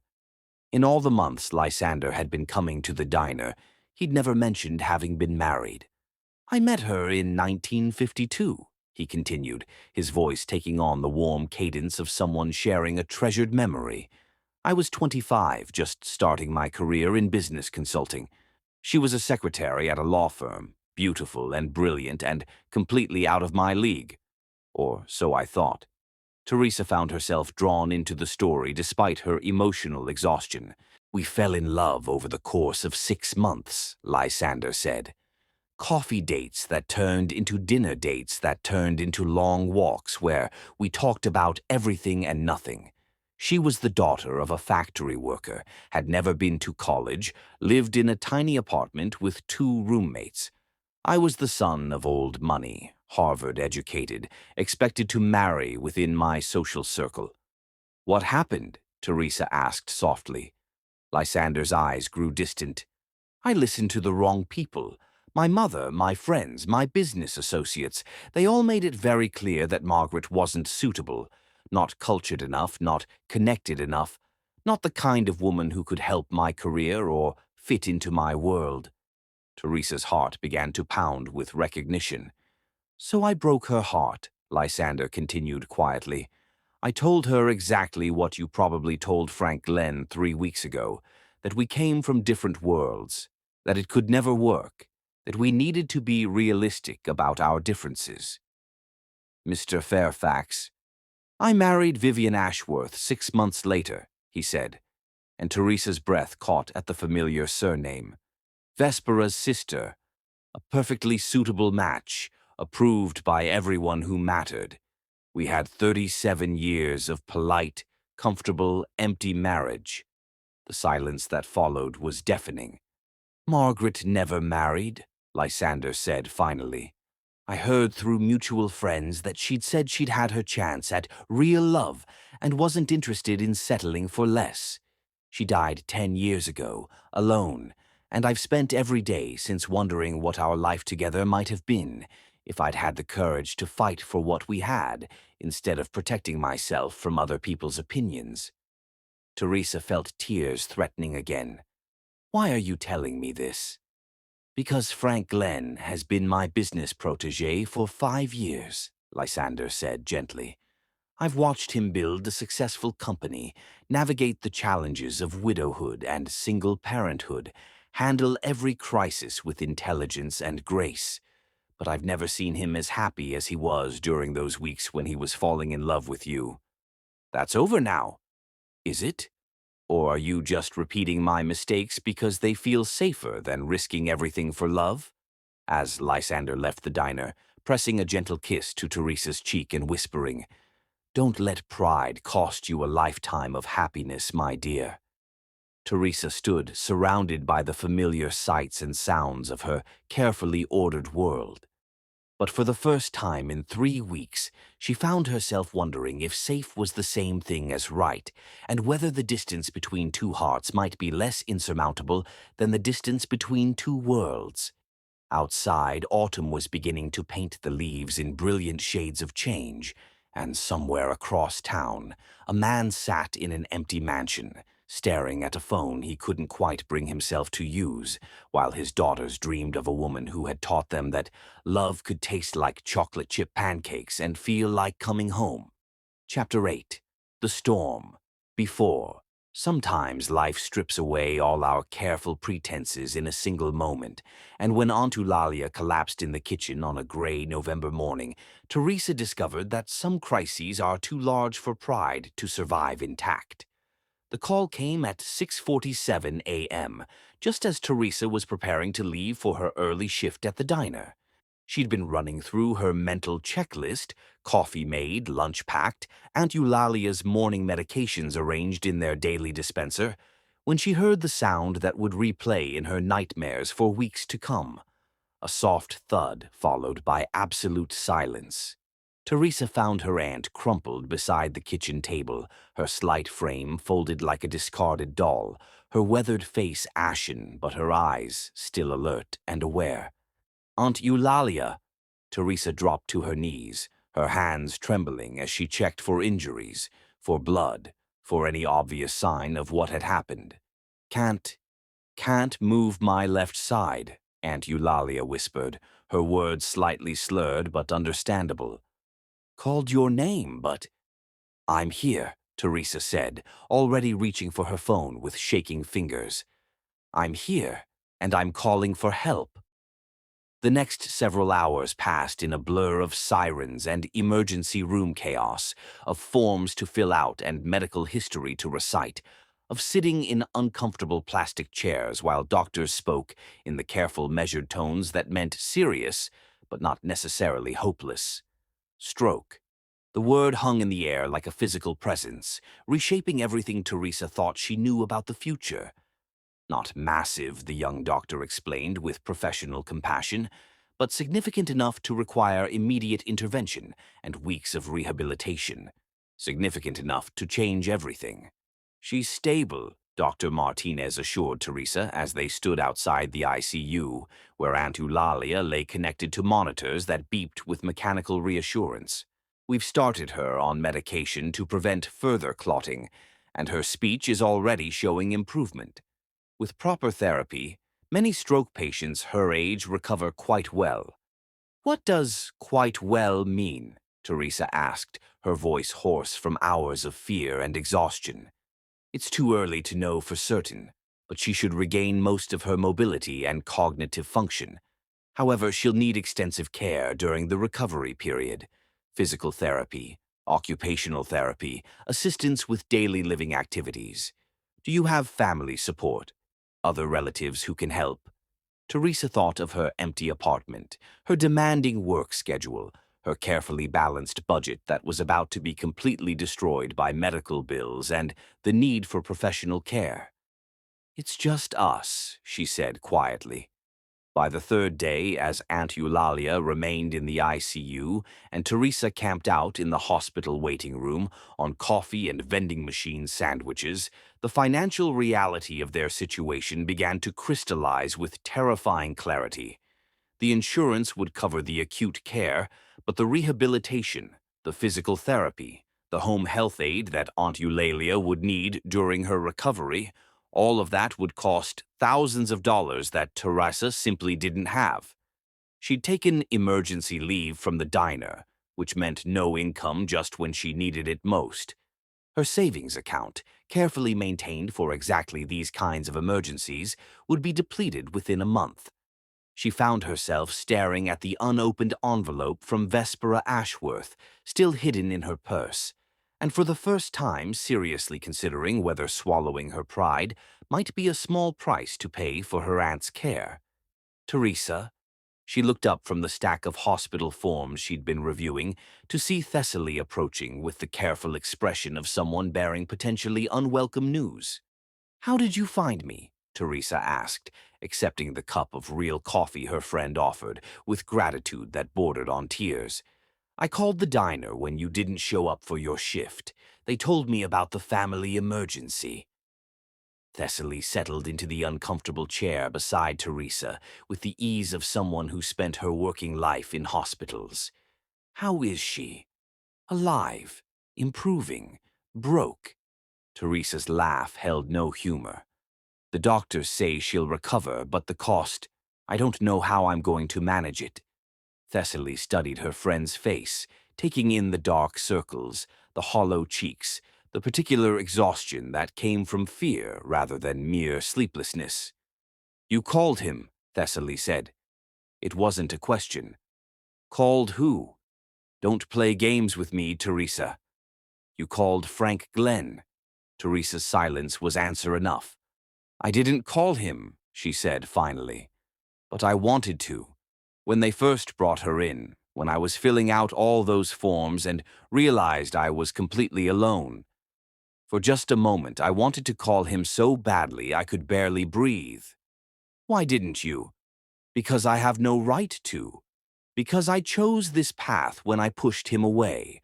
Because some problems can't be solved by rich men with good intentions." What Teresa didn't know was that Thessaly had made her own phone call, driven by the fierce protectiveness of someone who'd watched her friend sacrifice too much for too long. She'd found Frank Glenn's office number through directory assistance and had spoken to his assistant with the professional authority of a hospital employee. "This is Thessaly Whitmore from Mercy General Hospital," she'd said, stretching the truth just enough to get past the corporate gatekeepers. "I need to speak with Mr. Glenn regarding Teresa Mifflin. It's a family emergency." So when Frank Glenn walked into the ICU waiting room at 7 o'clock that evening, carrying flowers and wearing an expression of barely controlled concern, Teresa looked up from her vigil with shock that quickly transformed into something dangerously close to relief. "Teresa." He approached cautiously, as if she might flee at any moment. "I heard about your aunt. How is she?" "What are you doing here?" Teresa asked, rising from her chair with the unsteady movements of someone who'd been sitting too long in one position. "Your friend called my office. She said you needed—" He paused, obviously choosing his words carefully. "She said there had been an emergency." Teresa felt a surge of anger and gratitude in equal measure. "I didn't ask her to call you."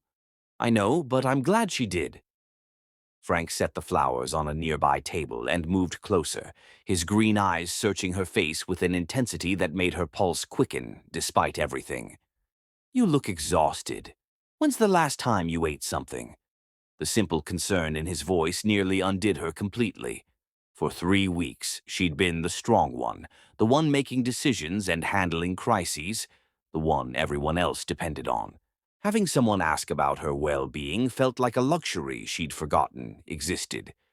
"I'm fine," she said automatically. "No, you're not." Frank's voice held the gentle firmness of someone who recognized deflection when he heard it. "Come on, we're going to get you some real food and you're going to tell me what's happening."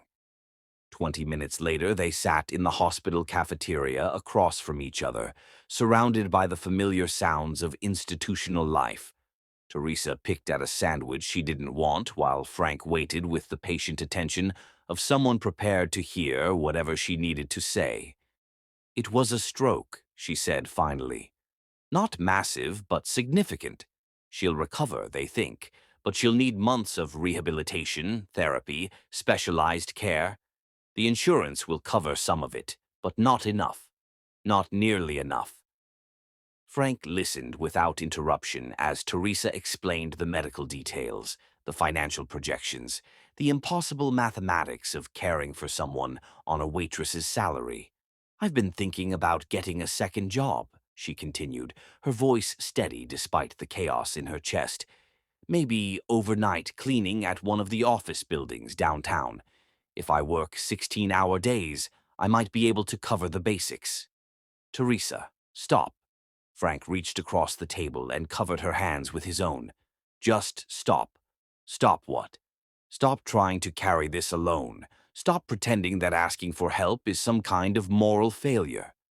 Teresa looked down at their joined hands, at the contrast between his manicured fingers and her work-roughened skin, and felt something inside her begin to crack. "I can't ask you for money, Frank. Not after everything that's happened between us." "What if you didn't have to ask?" Before Teresa could respond, a commotion in the hospital corridor caught their attention. Through the cafeteria's glass doors, they could see Helen and Danny Glenn practically bouncing with excitement as they followed a hospital volunteer toward the elevators. "You brought them," Teresa whispered, her heart doing that familiar dance of joy and pain. "They insisted. When I told them you were here because your aunt was sick, they made me promise to bring them to visit. They've been worried about you." As if summoned by her thoughts, the twins appeared in the cafeteria doorway, their faces lighting up when they spotted Teresa across the room. "Miss Teresa," Helen called out, abandoning all pretense of hospital decorum as she ran across the space between them. Teresa found herself enveloped in small arms and enthusiastic hugs, breathing in the familiar scent of strawberry shampoo and childhood innocence. "We missed you so much," Danny declared, climbing into Teresa's lap as if the past 3 weeks of separation had never happened. "Daddy said your aunt is sick. We brought her flowers." "And we drew her pictures," Helen added, producing a manila folder full of crayon masterpieces. "To make her feel better." As Teresa looked through their artwork, careful drawings of butterflies and rainbows and stick figures labeled Miss Teresa and Aunt Eulalia, she felt the walls she'd built around her heart begin to crumble completely. "Would you like to meet her?" she asked, surprising herself with the offer. An hour later, Aunt Eulalia was propped up in her hospital bed, her left side still weak, but her eyes bright with interest as Helen and Danny regaled her with stories about school and dance class and the injustices of bedtimes. Frank stood beside Teresa at the foot of the bed, both of them watching the easy interaction between the elderly woman and the children. "She's lovely," Frank said quietly. "I can see where you get your strength." "And your kindness," Aunt Eulalia added, her speech slightly slurred but her meaning clear. She looked directly at Frank with the shrewd assessment of someone who'd lived long enough to recognize character when she saw it. "You must be the young man who's been making my niece so happy and so miserable." "Aunt Eulalia," Teresa protested, but the elderly woman waved her objection away with her good hand. "I'm too old and too sick for politeness," Aunt Eulalia declared. "Mr. Glenn, are you here because you care about Teresa or because you feel sorry for her?"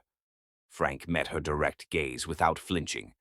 "I'm here because I love her, Mrs. Mifflin, and because I should have fought harder for that love instead of letting other people's opinions matter more than what we meant to each other." "Good answer," Aunt Eulalia said with satisfaction. "Teresa, this man is saying he loves you. You might want to pay attention." As the twins continued their animated conversation with Aunt Eulalia, Teresa felt Frank's hand slip into hers, warm and strong, and offering exactly the kind of support she'd been too proud to accept. For the first time in weeks, she didn't pull away. Outside the hospital windows, the first snow of winter was beginning to fall, covering the world in the kind of pristine white that made everything look possible again. And in a room filled with machines that beeped with mechanical hope, two people who'd been too afraid to trust in love found themselves wondering if perhaps some storms were meant to wash away everything that didn't really matter, leaving behind only what was strong enough to survive.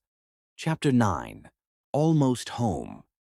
The path back to love is never as simple as the path away from it, and Teresa Mifflin was about to discover that some victories taste like defeat, and some sacrifices feel like betrayal, even when they spring from the purest intentions. 3 weeks after Aunt Eulalia's stroke, the older woman had progressed enough to be discharged to a rehabilitation facility that specialized in helping stroke patients regain their independence.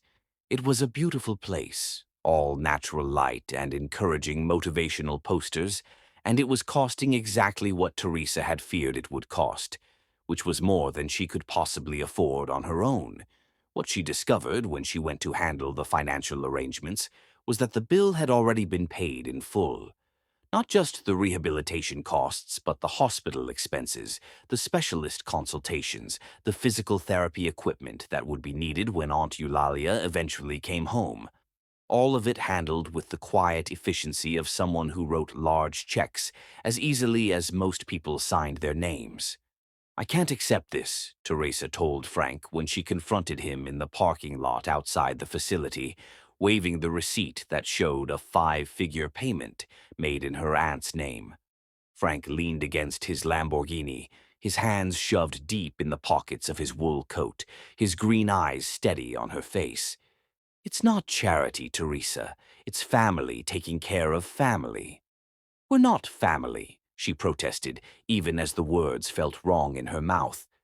"Aren't we?" Frank asked quietly. "Because Helen and Danny seem to think we are. They've been asking when you're coming home with us, when we can all have dinner together, when Aunt Eulalia is going to feel well enough to visit our house." Teresa felt her heart do that familiar, complicated dance. "Frank, we can't just pick up where we left off. The reasons I ended things haven't changed. Your world, my world, they're still different places." "Then maybe it's time to build a new world," Frank said, pushing away from the car and moving closer to her. "One where the only thing that matters is what we mean to each other." Before Teresa could respond, her phone buzzed with a text from the rehabilitation center. Aunt Eulalia was asking for her, something about important visitors and news that couldn't wait. With Frank following, Teresa made her way back inside, her mind still spinning from their conversation and the weight of his generosity. They found Aunt Eulalia in the facility's common room, sitting in her wheelchair with better posture than she'd maintained in weeks, her eyes bright with excitement and something that looked remarkably like mischief. "Teresa, dear, come meet my new friend," Aunt Eulalia called out, gesturing toward an elegant, elderly gentleman sitting beside her. "This is Lysander Fairfax. He's been telling me the most interesting stories." Teresa felt her breath catch as she recognized the man who'd shared his cautionary tale about lost love just weeks earlier. Lysander rose from his chair with old-fashioned courtesy. his distinguished bearing unchanged despite the institutional setting. "Miss Mifflin," he said warmly, extending his hand. "How lovely to see you again. Your aunt has been excellent company." "Mr. Fairfax," Teresa managed, acutely aware of Frank's presence beside her and the way his expression had sharpened with interest. "I didn't know you knew Aunt Eulalia." "We've become acquainted over the past few days," Lysander explained. "I visit here regularly. Volunteer work, you understand. When I heard the name Mifflin, I hoped it might be connected to the remarkable young woman I'd met at Magnolia's diner." Aunt Eulalia's eyes sparkled with the particular satisfaction of someone who'd been gathering intelligence. "Mr. Fairfax has been telling me about his business partnerships, Teresa. Apparently, he's been working with a certain young man for the past 5 years, helping him build a sustainable energy company." Teresa turned to look at Frank, who had the grace to appear slightly embarrassed. "You never mentioned that Lysander was your business mentor." "You never asked," Frank replied.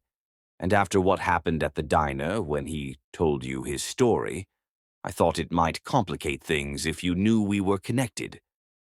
"Everything's connected, my dear," Lysander said gently. "That's something I've learned in my 83 years. The people we meet, the choices we make, the chances we take, they're all part of a larger pattern that we rarely see until we step back far enough to appreciate the whole design." Over the next hour, as they sat in the rehabilitation center's comfortable visiting area, the connections between their lives became increasingly clear. Lysander had indeed been Frank's mentor, the older man who'd guided him through the complexities of building a business while raising grieving daughters. He'd watched Frank struggle with loneliness and the challenges of single parenthood, had seen him begin to emerge from his grief only to retreat again after Calypso's death.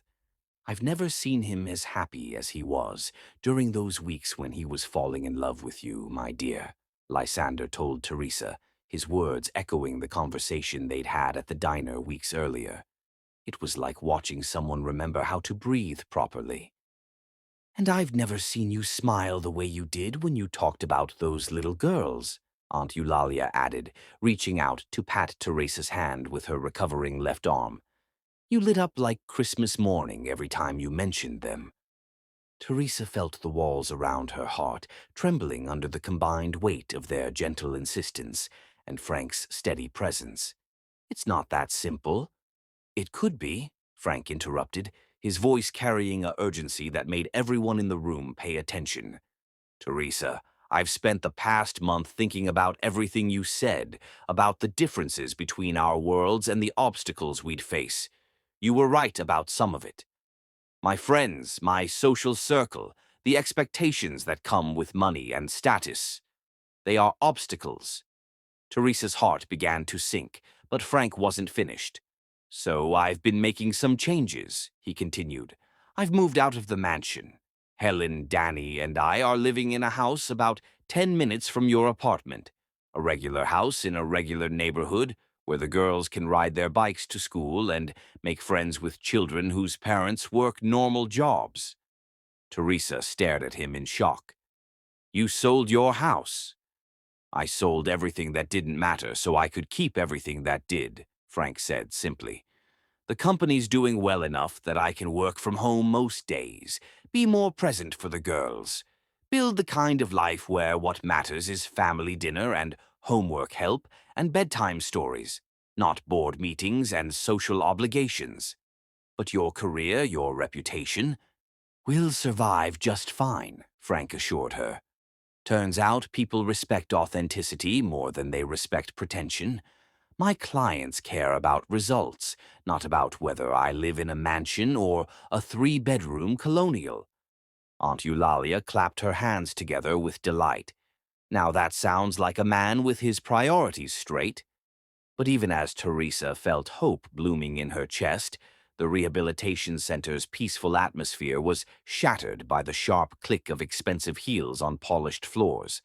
Vespera Ashworth appeared in the doorway like an elegant storm front, her pale eyes surveying the scene with the kind of cold calculation that could freeze champagne at 20 paces. "Franklin," she said, her voice carrying Arctic authority, "I need to speak with you, privately." Frank's entire body went rigid, but he didn't move from his position beside Teresa. "Whatever you have to say, Vespera, you can say it here." "Very well." Vespera's gaze flicked dismissively over Teresa, Aunt Eulalia, and Lysander before returning to Frank with laser intensity. "I've filed a petition with the family court requesting reconsideration of the custody arrangements for Helen and Danny." The words hit the room like a physical blow. Teresa felt Frank's hand find hers, his grip tight enough to be painful. "On what grounds?" Frank asked, his voice dangerously quiet. "On the grounds that you're making increasingly erratic decisions that compromise my granddaughter's stability and well-being," Vespera replied with the calm precision of someone who'd been planning this attack for weeks. "Selling their family home, removing them from their established social environment, and most importantly, exposing them to inappropriate influences." Her gaze landed on Teresa with unmistakable meaning. "Those girls have already lost their mother," Vespera continued.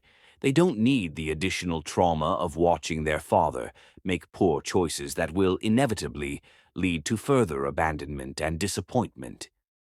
Lysander rose from his chair with the dignity of old-world authority. "Vespera." The single word carried enough weight to make her pause, though her expression remained coldly determined. "Hello, Lysander. I should have known you'd be involved in this somehow." "I'm involved because I care about what's best for those children," Lysander replied. "As you should be. But what's best for Helen and Danny is a father who's happy and a chance to experience the kind of love their mother would have wanted for them. Their mother would have wanted them raised with proper values and appropriate associations," Vespera shot back, "not subjected to this fantasy of cross-cultural romance that will inevitably end in disappointment." Teresa felt something break inside her chest. She looked at Frank, saw the anguish in his green eyes, the way his jaw was clenched with the effort of controlling his anger. She thought of Helen and Danny, innocent victims in an adult war they hadn't chosen, and felt the weight of responsibility settle on her shoulders, like lead. "She's right," Teresa said quietly, pulling her hand free from Frank's grasp. Everyone in the room turned to stare at her. "Teresa." "No," Frank said urgently. "Don't let her do this. Don't let her win." "This isn't about winning or losing," Teresa replied, her voice steady despite the fact that her heart was breaking into precisely measured pieces. "This is about what's best for Helen and Danny. They've already lost their mother. They can't lose their father too, and they can't spend their childhood being fought over in court battles." She stood up, smoothing her simple dress with the dignity of someone who'd made peace with sacrifice. "You were right from the beginning, Mrs. Ashworth," Teresa said, addressing Vespera directly. "Frank and I come from different worlds. The girls deserve stability, not the uncertainty of watching their father navigate between two incompatible realities." "Teresa, please," Frank said, rising as well, his face pale with desperation. "Don't do this. We can fight her. We can—" "What? Put those little girls through a custody battle? Force them to choose between their grandmother and their father? Make them testify about our relationship in court?" Teresa shook her head. "I won't be responsible for that kind of trauma." She turned to Aunt Eulalia, who was watching the scene with tears in her eyes. "I'll be back to visit tomorrow," Teresa said, leaning down to kiss her aunt's forehead. "Rest well." As she walked toward the door, Frank called after her. "This isn't over, Teresa. I won't let you sacrifice our happiness for her threats." Teresa paused in the doorway but didn't turn around. "Your daughter's well-being isn't a sacrifice, Frank," she said quietly. "It's the most important thing in the world, and they need their father more than I need anything else." Outside, the winter afternoon was gray and cold, matching the emptiness that had settled in Teresa's chest. She'd made the right choice, the only choice that put Helen and Danny's needs first. But as she walked toward the bus stop, leaving behind the warmth and hope she'd briefly allowed herself to believe in, Teresa wondered if doing the right thing was supposed to feel quite so much like dying. Behind her, in the rehabilitation center, Frank stood frozen in the aftermath of her departure, while Vespera gathered her purse with the satisfaction of someone who'd achieved exactly what she'd set out to accomplish. But love, as Lysander Fairfax could have told her, has a way of refusing to stay buried, no matter how many times someone tries to kill it with good intentions. Chapter 10. Love Finds a Way. True love stories never really end. They simply transform into something too beautiful and too strong for the world to destroy. And on a February morning, 6 months after Teresa Moughlin had broken her own heart to save the people she loved most, she was about to discover that some fairy tales refuse to stay buried, no matter how deeply you try to bury them. The months had passed with the mechanical precision of someone who'd learned to function without hoping, to exist without truly living. Teresa had thrown herself back into work at Magnolia's diner with renewed determination, taking every available shift, volunteering for holidays, anything to keep her hands busy and her mind occupied. Aunt Eulalia had recovered magnificently, returning home with only a slight weakness on her left side and a renewed appreciation for life's precious fragility. They'd settled into new routines, Teresa helping with physical therapy exercises in the evenings, both of them pretending not to notice the empty spaces where Helen and Danny's laughter used to echo, where Frank's presence had briefly made their small apartment feel like home. "Child, you're going to wear yourself down to nothing," Aunt Eulalia observed on Teresa's 35th birthday, watching her niece methodically fold laundry with the obsessive precision of someone afraid to stop moving. "I'm fine," Teresa replied automatically, the response she'd perfected over months of well-meaning concern from friends and co-workers. "You're existing," Aunt Eulalia corrected gently. "That's not the same thing as living." Teresa paused in her folding, her hands stilling on one of her work uniforms. "I'm doing what needs to be done. That's enough." "Is it? Because that young man called again yesterday while you were at work, third time this week." Teresa's chest tightened. Frank had been calling regularly for months, leaving messages she couldn't bring herself to listen to, sending letters she couldn't bring herself to open. The twins had sent drawings and cards that now filled a shoebox under her bed, too precious to throw away but too painful to display. "I can't talk to him, Aunt Eulalia. It just makes everything harder." "Harder than living like a ghost in your own life?" Before Teresa could answer, there was a knock at their door, not the soft tapping of neighbors or the official rap of delivery drivers, but something more urgent, more purposeful. Teresa opened the door to find Thessaly standing in the hallway with an expression of barely contained excitement, and two very familiar 6-year-old girls bouncing with anticipation on either side of her. "Miss Teresa," Helen and Danny chorused, launching themselves at her with the enthusiasm that had never dimmed despite months of separation. Teresa's carefully constructed composure crumbled instantly as she found herself on her knees, enveloped in small arms and the familiar scent of strawberry shampoo and childhood innocence. "What are you doing here?" she managed, looking over their heads at Thessaly, who was grinning with the satisfaction of someone who'd been planning something magnificent. "We came to get you," Danny announced with the matter-of-fact certainty of childhood, "for your birthday surprise." "We've been planning it for weeks," Helen added, her blue eyes sparkling with secrets. "With Aunt Thessaly and Mr. Lysander and Aunt Eulalia." Teresa looked sharply at her aunt, who was sitting in her chair with an expression of perfect innocence. "You knew about this?" "Child, I've been helping plan it," Aunt Eulalia said with satisfaction. "Someone had to talk sense into all of you stubborn adults." "Where's your father?" Teresa asked the twins, her heart doing that familiar, complicated dance, despite her efforts to remain detached. "He's waiting," Helen said mysteriously, "at the surprise place." "We can't tell you where," Danny added, "because then it wouldn't be a surprise." Thessaly stepped forward with a dress bag draped over her arm. "You need to get ready. And before you start protesting, this is happening whether you cooperate or not. We've been planning this for months, and we're not taking no for an answer." "I can't—" "You can," Aunt Eulalia interrupted firmly. "And you will, because those babies have been missing you something fierce, and their daddy has been moving heaven and earth to fix what that bitter old woman tried to destroy."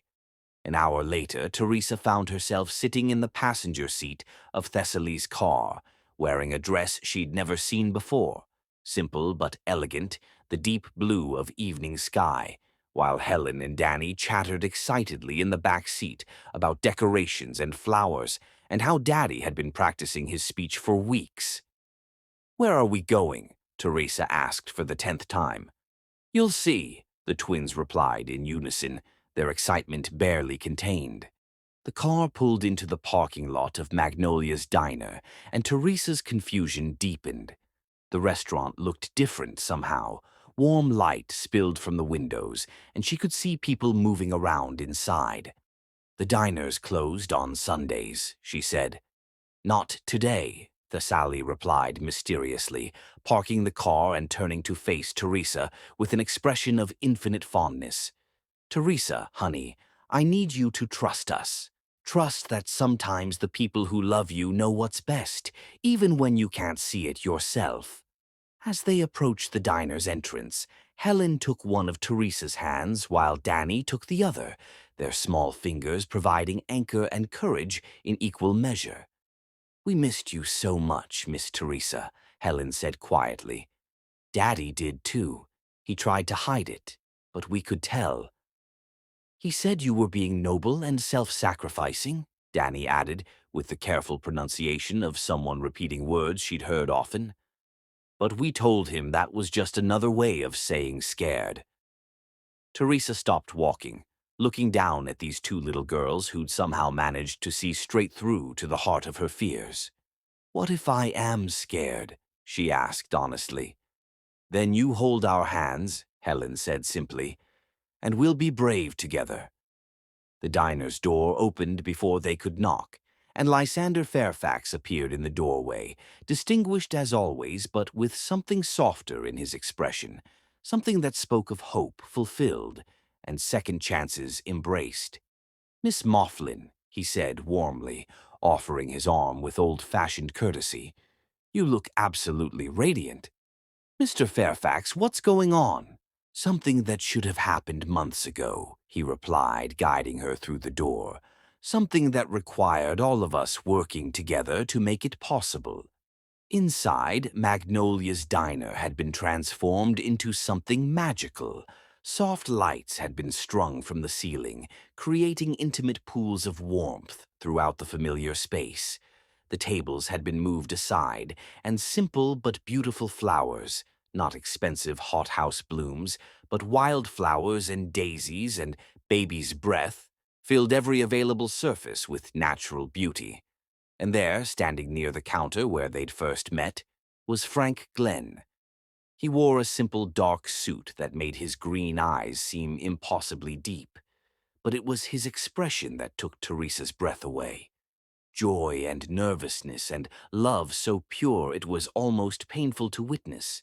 He looked at her as if she were the answer to every prayer he'd never dared to speak aloud. "Hello, Teresa," he said softly, and his voice carried months of longing and hope, and carefully planned words that suddenly didn't seem adequate to the moment. Around the diner, Teresa became aware of other familiar faces. The regular customers who'd become friends over years of morning coffee and afternoon pie. Co-workers from the diner who'd watched her work with dedication and kindness. Neighbors from her apartment building who'd seen her care for Aunt Eulalia with tireless devotion. And in the booth where Helen and Danny used to do their homework, Aunt Eulalia sat with tears of joy streaming down her weathered cheeks. "I don't understand," Teresa whispered. Frank moved closer, close enough that she could see the way his hands trembled slightly with nervous energy. "6 months ago, you made a choice to protect my daughters from what you thought would be a messy custody battle. You sacrificed your own happiness because you believed it was best for them." His voice grew stronger as he spoke. "What you didn't know was that the moment you walked away, I realized I'd been fighting the wrong battle." "Frank, let me finish," he said gently. "I spent the next month working with Lysander and the best family law attorney in the state, not to fight Vespera's custody petition, but to expose the truth about her motivations. It turns out that threatening to tear children away from their father because he dares to fall in love isn't something family courts look favorably on." Lysander stepped forward with a document in his hand. "The petition was dismissed with prejudice, my dear. Mrs. Ashworth has been ordered to attend family counseling if she wishes to maintain her relationship with her granddaughters, and she's been prohibited from interfering in Franklin's personal life." Teresa felt her knees go weak. "She can't take the girls?" "She never could," Frank said, moving even closer. "The threat was empty from the beginning, a bitter woman's attempt to control people through fear. But it worked, didn't it? It convinced you that loving us was dangerous." "I thought I was protecting them," Teresa said, tears beginning to flow freely down her cheeks. "You were," Helen said, appearing at Teresa's side with her characteristic solemnity. "But now we don't need protecting anymore. Now we just need you to come home.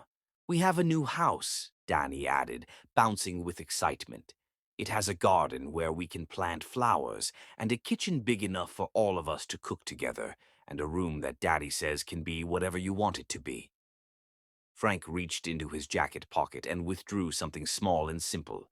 Not a ring box, but something even more precious. "This belonged to Calypso," he said, opening his hand to reveal a simple gold band that gleamed with the patina of years and love. "Before she died, she made me promise that if I ever found love again, I wouldn't let grief or fear keep me from embracing it. She said she wanted her ring to continue being a symbol of love, even if that love wasn't with her." Teresa stared at the ring, understanding flooding through her like sunrise. "She would have loved you," Frank continued, his voice thick with emotion. "She would have loved how you care for my daughters, how you make them laugh, how you've brought joy back into our house. She would have wanted this." Around them, the diner fell completely silent, except for the soft sound of happy tears and held breath. "Teresa Mifflin," Frank said, dropping to one knee in the place where they'd first met, where she'd fed his hungry daughters and changed the course of all their lives. "Will you marry me? Will you help me raise Helen and Danny? Will you let us build a life together that's based on love instead of fear, on hope instead of other people's expectations?" Teresa looked around the transformed diner, at the faces of everyone who'd become family over the years, at Helen and Danny who were holding hands and practically vibrating with anticipation, at Aunt Eulalia who was crying and laughing at the same time. Then she looked back at Frank, this man who'd sold his mansion and fought legal battles, and planned this perfect moment in the place where their love had begun. "Yes," she whispered, then louder with all the joy her heart could hold. "Yes, yes, 1,000 times yes." The diner erupted in cheers and applause as Frank slipped Calypso's ring onto Teresa's finger, as Helen and Danny launched themselves into what was now a three-person hug, as Aunt Eulalia dabbed at her eyes and declared it the most beautiful thing she'd ever seen. Later, as the impromptu celebration continued around them, Frank pulled Teresa aside to the quiet corner booth where their story had really begun. "I have one more surprise," he said, producing an envelope from his jacket. Inside were the papers for a partnership agreement. Frank Glenn and Teresa Mifflin, co-owners of a small cafe specializing in home-style cooking and community gathering. The address was familiar, a building just 3 blocks from Teresa's apartment, where they could create something together that honored both their dreams. "I can't run a restaurant," Teresa protested weakly, though her heart was already singing with possibility. "You've been running one informally for years," Frank replied. "This just makes it official. Equal partners in business and in life." As Teresa looked around the diner where she'd spent so many years serving others, where she'd learned that love could taste like chocolate chip pancakes and feel like coming home, she realized that some circles were meant to be completed.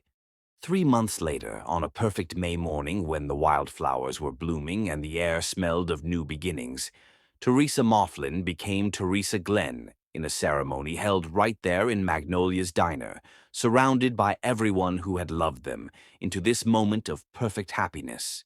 Helen and Danny served as flower girls, scattering rose petals with the same enthusiasm they brought to everything else. Aunt Eulalia gave Teresa away with tears of joy and a blessing that carried 3 generations of love. Lysander served as Frank's best man, finally witnessing a love story with the happy ending his own had never found. And when the minister pronounced them husband and wife, when Frank kissed his bride in the place where they'd first discovered that love could bridge any distance, the entire diner erupted in celebration that spilled out onto the street and into the hearts of everyone who believed that some love stories are worth fighting for. Later that evening, as they tucked Helen and Danny into bed in their new house, their family home, Teresa sat in the kitchen that was finally large enough for all of them, watching Frank make tea with the careful attention he brought to everything he loved. "Any regrets?" he asked, settling beside her with 2 steaming mugs. Teresa thought of the journey that had brought them here, the loneliness and fear, the obstacles and misunderstandings, the courage it had taken for all of them to believe that love was stronger than the forces trying to tear them apart. "None," she said, meaning it completely. "Not a single one." Outside their kitchen window, the garden Helen and Danny had helped plant was beginning to bloom, proof that with enough love and patience and care, even the smallest seeds could grow into something beautiful enough to last forever. And in Magnolia's diner, now permanently closed but never forgotten, the ghosts of chocolate chip pancakes and children's laughter lingered in the morning light, reminding anyone who cared to listen that sometimes the most extraordinary love stories begin with the simplest acts of kindness, and that true love always, always finds a way home.